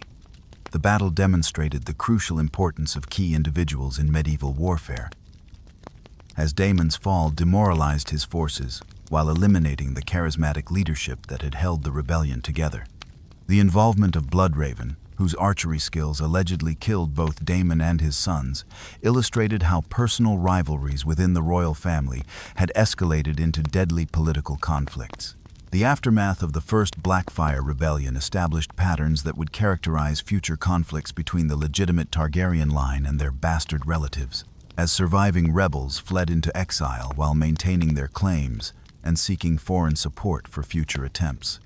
Bittersteel's escape to Essos with the younger Blackfire claimants ensured that the rebellion's end was merely temporary, creating a permanent source of instability that would periodically threaten Targaryen rule.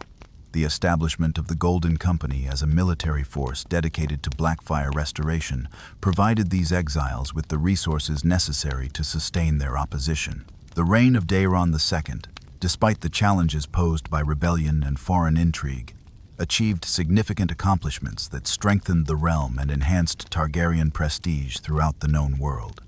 The king's diplomatic marriage alliances, particularly those that finally brought Dorne into the Seven Kingdoms through peaceful negotiation rather than military conquest, demonstrated the effectiveness of skilled statecraft over crude force. These achievements validated Daeron's approach to kingship, while providing tangible benefits that even his critics could not entirely dismiss.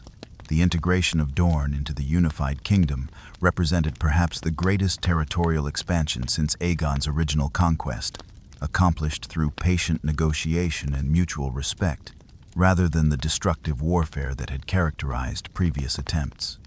The marriage between Prince Daeron and Princess Miriam Martell symbolized this new relationship while creating bonds of kinship that would help maintain Dornish loyalty to the Iron Throne.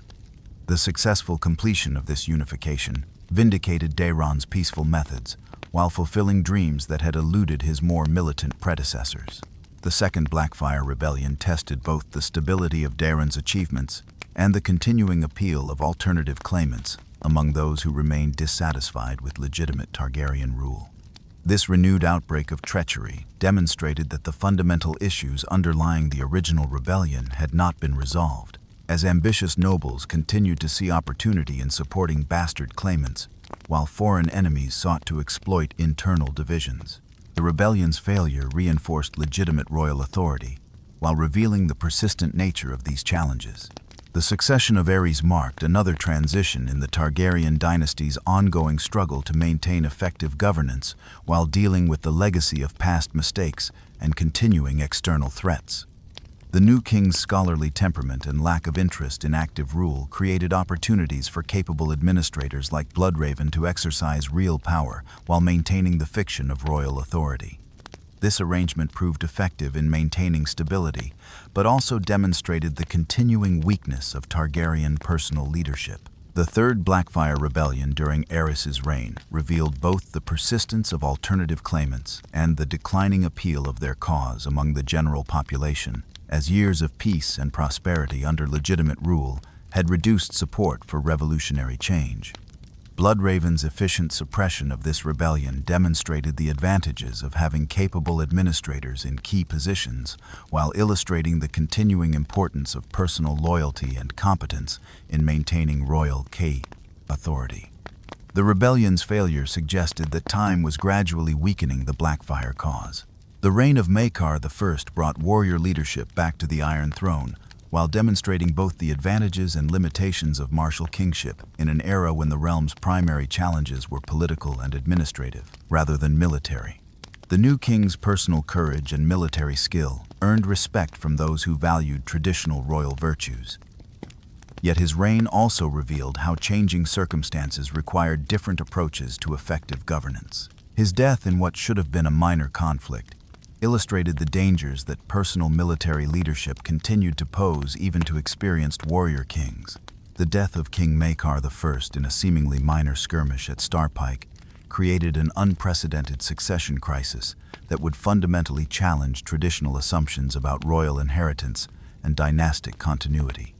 The king's demise left behind several potential heirs whose various disqualifications and tragic fates had eliminated them from consideration, forcing the realm to confront the possibility that the Targaryen bloodline might face extinction through simple lack of suitable candidates. This crisis would ultimately lead to one of the most unusual selections in the dynasty's history, demonstrating how extraordinary circumstances could produce unexpected solutions to seemingly insurmountable problems. Prince Daeron, Maekar's eldest son and the most obvious heir, had predeceased his father after succumbing to what contemporary sources delicately termed a pox contracted during his service on Dragonstone. The prince's death removed not only a potential king but also a capable military commander whose experience and leadership might have provided stability during the challenging times ahead. His loss illustrated how personal tragedy could have far-reaching political consequences, depriving the realm of tested leadership when it was most needed. Prince Aerion Brightflame had eliminated himself from succession through his own spectacular self-destruction, consuming wildfire in the deluded belief that it would transform him into a dragon. This act of supreme folly reflected both the mental instability that had characterized much of his adult life and the dangerous obsession with draconic transformation that periodically afflicted members of the royal family. His death served as a grotesque reminder of how Targaryen exceptionalism could manifest in destructive madness when divorced from wisdom and restraint. The elimination of these obvious candidates left the succession question in the hands of a great council that would need to choose between very different alternatives, each representing distinct approaches to royal authority and governance. Prince Aegon, Aerion's infant son, possessed the strongest hereditary claim but obviously lacked the maturity necessary for effective rule in turbulent times. Maester Aemon, Maekar's third son, had voluntarily removed himself from consideration through his vows to the order, demonstrating the sometimes contradictory demands of personal honor and dynastic duty. This left Prince Aegon, Maekar's youngest son, known throughout the realm simply as Aeg, due to his childhood experiences traveling incognito with the hedge knight Ser Duncan the Tall. These adventures had provided the young prince with an education in the realities of common life that no other member of the royal family had experienced, exposing him to the struggles and perspectives of ordinary subjects, who typically remained invisible to those born to privilege. His unconventional upbringing had shaped his political philosophy in ways that would profoundly influence his eventual reign. The Great Council of 233 AC faced the unprecedented situation of choosing between a candidate with the strongest hereditary claim but no capacity for rule, and one whose unconventional background and progressive ideas might threaten traditional noble interests. The assembled lords engaged in extensive deliberations that revealed deep divisions about the nature of kingship and the qualities most essential for effective royal leadership.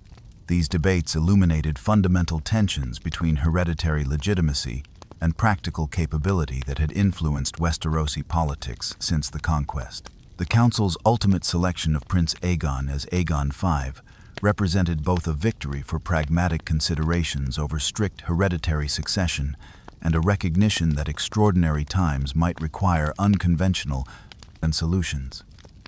The lords who supported his candidacy calculated that his unique understanding of common concerns, combined with his obvious intelligence and moral character, offered better prospects for stable governance than rigid adherence to primogeniture. This decision established important precedents about the flexibility of succession law when circumstances demanded adaptation. However, Aegon's selection also reflected the influence of powerful lords who believed that a king with progressive sympathies might be more easily controlled than a traditional autocrat devoted to royal prerogatives. Some supporters apparently assumed that the new king's gratitude for their backing would translate into policies favorable to noble interests, failing to account for the strength of his convictions and his determination to pursue reforms regardless of aristocratic opposition. This miscalculation would create ongoing tensions throughout his reign. The coronation of Aegon V marked the beginning of the most socially progressive reign in Targaryen history, as the new king immediately began implementing policies designed to improve conditions for the common folk who had been largely ignored by previous rulers. His first-hand knowledge of peasant hardships and merchant struggles provided him with insights into problems that other kings had never recognized, while his moral convictions compelled him to address these issues despite the political costs involved. These early initiatives established the tone for a reign that would be remembered for its genuine concern for social justice. Yet Aegon's reform efforts immediately encountered fierce resistance from noble houses whose traditional privileges and economic interests were threatened by royal attempts to redistribute power and resources. The great lords who had supported his candidacy for the throne quickly discovered that their new king intended to pursue policies that directly challenged their authority over their own subjects. This opposition created a fundamental conflict between royal idealism and aristocratic self-interest that would define much of Aegon's reign. The king's decision to recall Bloodraven from his exile at the Wall and send him to serve as Lord Commander of the Night's Watch represented both a pragmatic recognition of the man's administrative capabilities and a moral statement about redemption and second chances. Bloodraven's long service to the realm, despite his controversial methods and questionable loyalties during previous conflicts, had demonstrated his commitment to royal authority above personal ambition. His appointment to this crucial position reflected Aegon's willingness to utilize capable individuals, regardless of their past associations or political baggage. Maester Aemon's voluntary service at the Wall provided the Night's Watch with a member of the royal family whose wisdom and dedication would prove invaluable in maintaining the Ancient Order's effectiveness.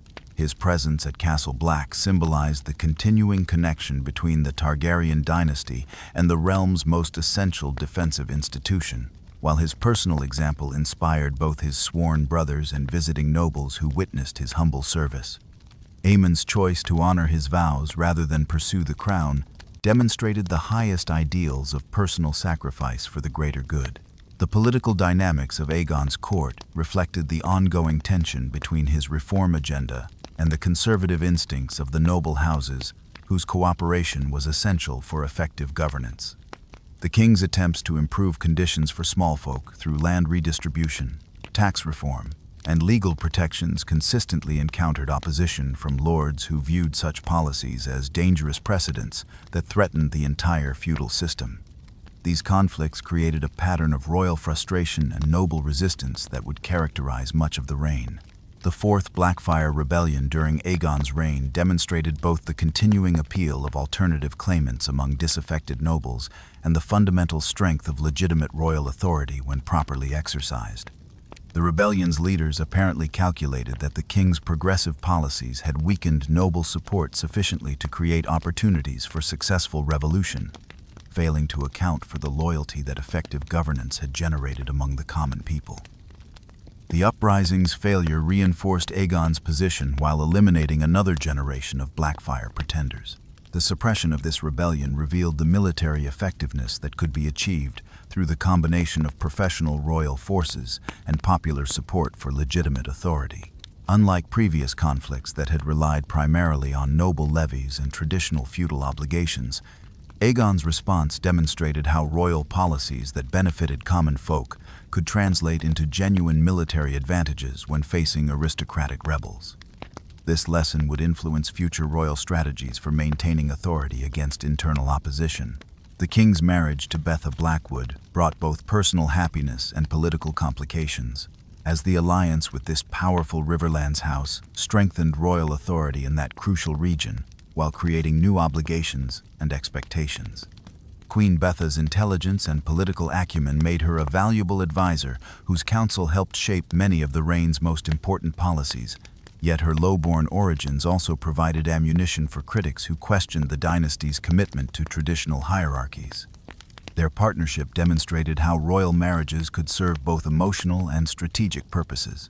The births of multiple children to the royal couple initially seemed to ensure the dynasty's continuation, while providing options for advantageous marriage alliances that could strengthen Targaryen authority throughout the realm.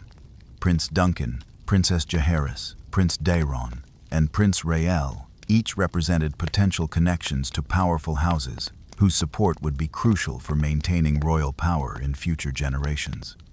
These children's education emphasized both traditional royal prerogatives and the progressive values that their parents hoped would guide future governance.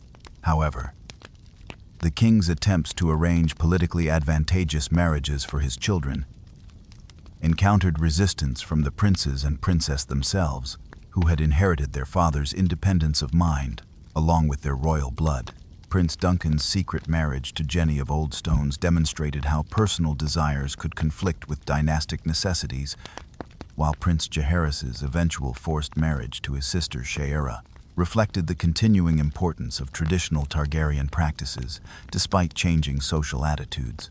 The growing obsession with dragon restoration that characterized the later years of Aegon's reign reflected both his desire to reclaim the dynasty's lost mystical authority and his frustration with the limitations that conventional kingship imposed upon royal ambitions. The king's study of ancient texts and consultation with various sorcerers and pyromancers revealed his belief that only the return of dragons could provide sufficient power to overcome noble resistance to his reform agenda. This focus on supernatural solutions suggested a dangerous shift away from the practical politics that had characterized his earlier successes. The tragedy of Summerhall represented the culmination of these dangerous experiments and the effective end of Aegon's reign, as the king's attempt to hatch dragons through a combination of wildfire and dark magic resulted in catastrophic fire that consumed the royal family's favorite residence, along with many of its occupants. The disaster killed not only Aegon himself, but also his eldest son and heir, Prince Duncan, along with numerous courtiers and servants whose lives were sacrificed to royal ambition. The tragedy demonstrated how the pursuit of mystical power could lead to devastating consequences that exceeded any potential benefits. The survival of Prince Jaehaerys, who would become Jaehaerys II, ensured the dynasty's continuation despite the enormous losses suffered at Summerhall. The new king inherited both the throne and the burden of addressing the problems that had driven his father to such desperate measures, while dealing with the reduced circumstances that the tragedy had created. His reign would be marked by attempts to restore stability and royal authority through more conventional means, abandoning the dangerous experiments that had cost so many lives. The ascension of Jaehaerys II to the Iron Throne following the tragedy of Summerhall marked the beginning of the final phase of Targaryen rule, though few contemporaries recognized the signs of the approaching collapse that would engulf the dynasty within a generation. The new king inherited a weakened crown, whose authority had been diminished by the disasters of his father's reign, while facing ongoing challenges from both internal opposition and external threats that demanded immediate attention. His brief reign would be characterized by attempts to restore traditional royal authority while dealing with the consequences of recent tragedies. The fifth and final Blackfire Rebellion erupted early in Jaehaerys' reign, representing the last organized attempt by the bastard line to claim the Iron Throne through military conquest. The rebellion's leader, Maelys the Monstrous, commanded the Golden Company and possessed both the resources and the reputation necessary to mount a serious challenge to Targaryen authority. His grotesque physical appearance, marked by a second head growing from his neck, made him a figure of both terror and fascination, whose very presence on the battlefield could demoralize opposing forces. The decisive defeat of Maelys by Ser Barristan Selmy at the Battle of the Stepstones effectively ended the Blackfire threat that had plagued the Targaryen dynasty for over 6 decades. Selmy's personal combat with the rebel leader demonstrated both his exceptional martial prowess and the continuing importance of individual heroism in determining the outcomes of major conflicts.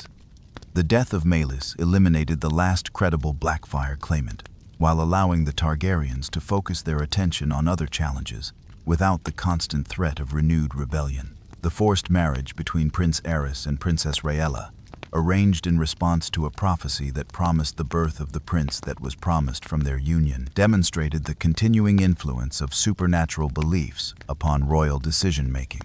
The prophecy, delivered by a woods witch whose predictions had allegedly influenced previous royal policies, convinced Jaehaerys that this incestuous union was necessary to fulfill ancient destiny. This decision reflected both the dynasty's continuing belief in their mystical nature and their desperate hope that prophetic fulfillment might restore their lost greatness.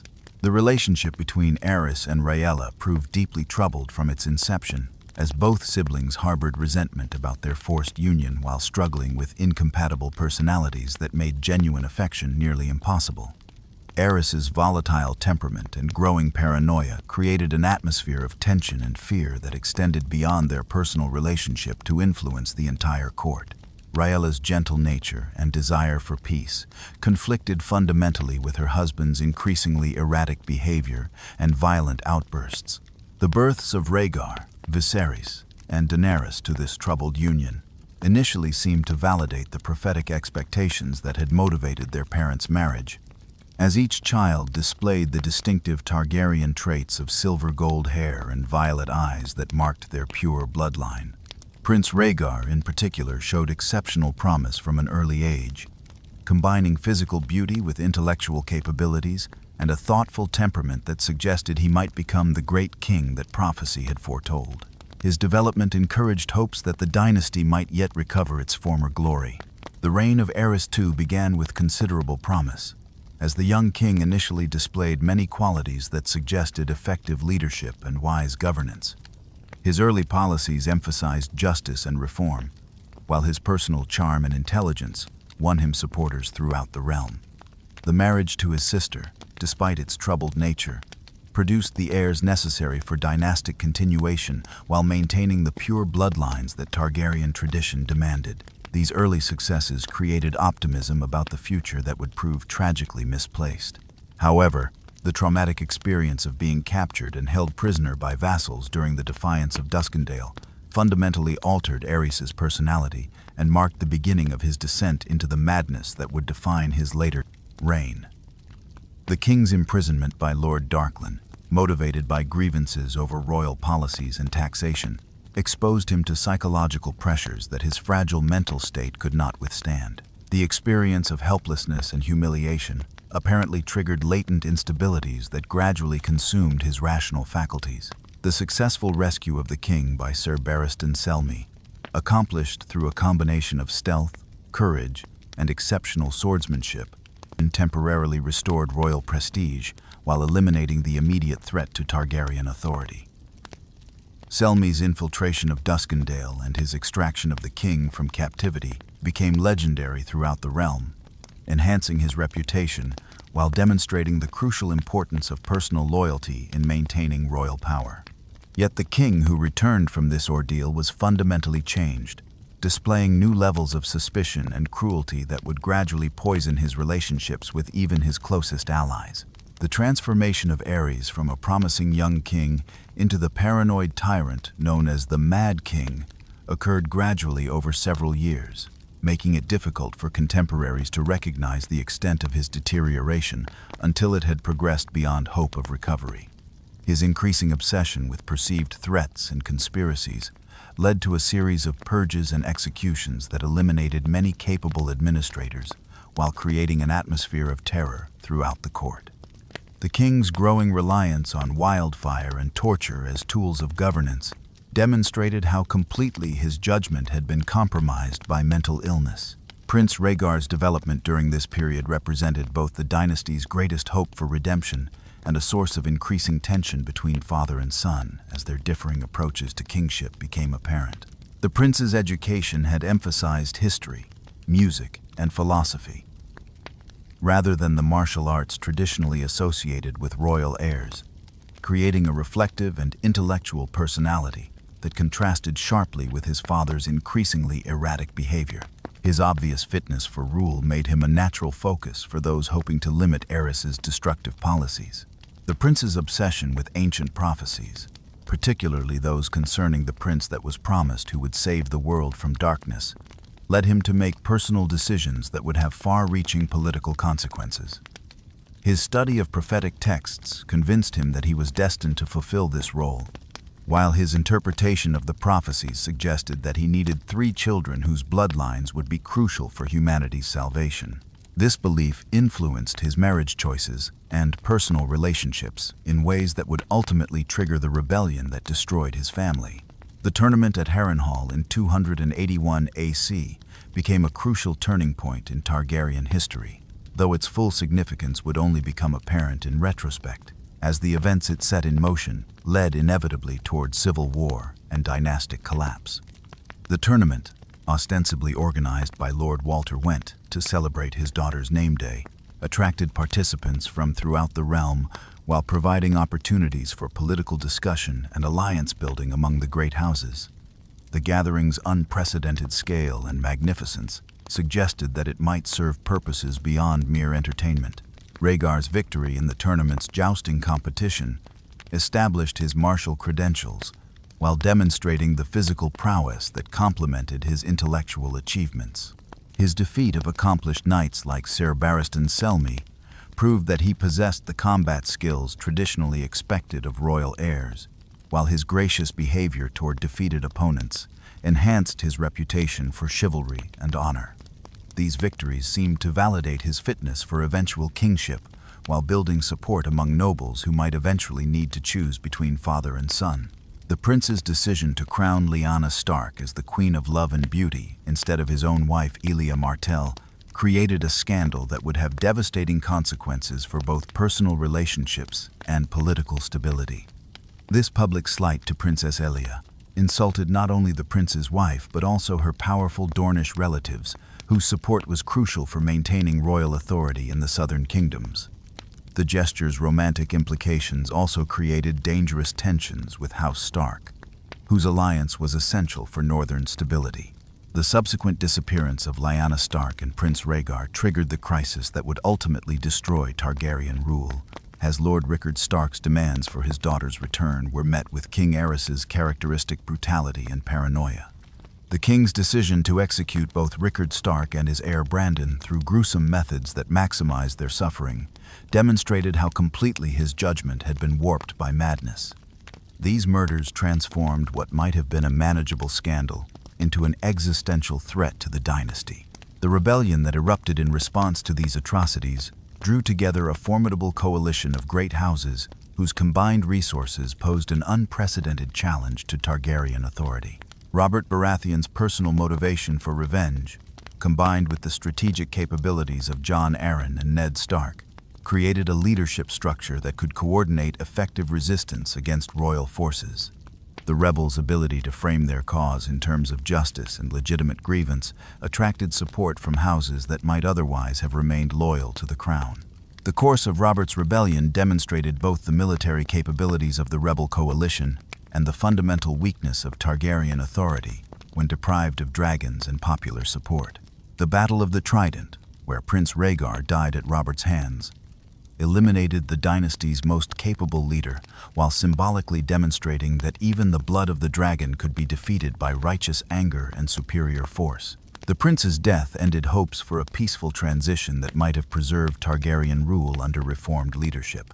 The sack of King's Landing by Tywin Lannister's forces marked the violent end of nearly 3 centuries of Targaryen rule, as the Mad King's final act of attempting to destroy the capital with wildfire was prevented only by Jaime Lannister's decision to break his Kingsguard oaths and kill his sovereign. The brutal murders of Princess Elia and her children eliminated potential future claimants, while demonstrating the extent to which political calculations had overcome any remaining respect for royal blood.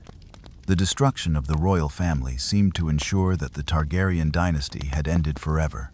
The escape of Prince Viserys and the infant Princess Daenerys to Dragonstone, followed by their eventual exile to Essos, preserved the dynasty's bloodline while creating the possibility of future restoration attempts. Their survival ensured that the Targaryen story would continue beyond the immediate catastrophe of Robert's rebellion, though their reduced circumstances and dependence on foreign support made any return to power seem impossibly remote. The last dragons had fled westward, carrying with them both the burden of their family's crimes and the hope of eventual redemption. The fall of House Targaryen represented more than merely another dynastic change in Westerosi politics, marking the end of an era that had defined the 7 kingdoms since Aegon's conquest. The loss of the unifying authority that dragons had provided, combined with the traumatic violence of the rebellion's conclusion, created political and cultural wounds that would influence the realm's development for generations to come.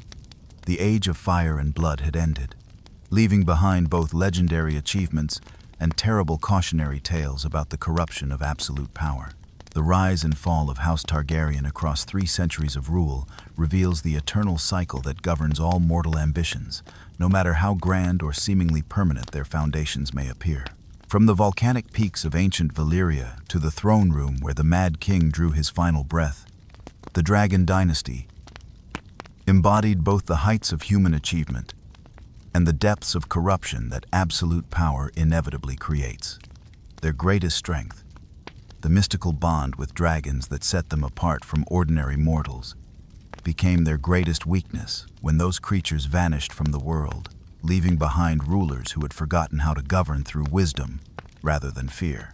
The legacy they forged extends far beyond the immediate consequences of their reign, shaping the very foundations of Westerosi civilization through laws, customs, and institutions that would outlast the dynasty itself. The roads built by Jaehaerys still carry travelers between distant kingdoms, while the legal precedents established during the Golden Age continue to guide justice throughout the realm. Yet their story also serves as an eternal warning about the seductive nature of power and the inevitable price that must be paid when rulers forget that they serve the realm rather than commanding it to serve them. The prophecies that drove their final kings toward madness and destruction remain unfulfilled. Their ancient bloodlines scattered across the narrow sea, like embers from a dying fire that might yet kindle new flames. The dragon's roar has faded into legend, but legends possess their own power to inspire both hope and terror in equal measure. The wheel of time turns onward, carrying their memory into whatever future awaits, where fire and blood may yet return to reshape the world according to ancient dreams.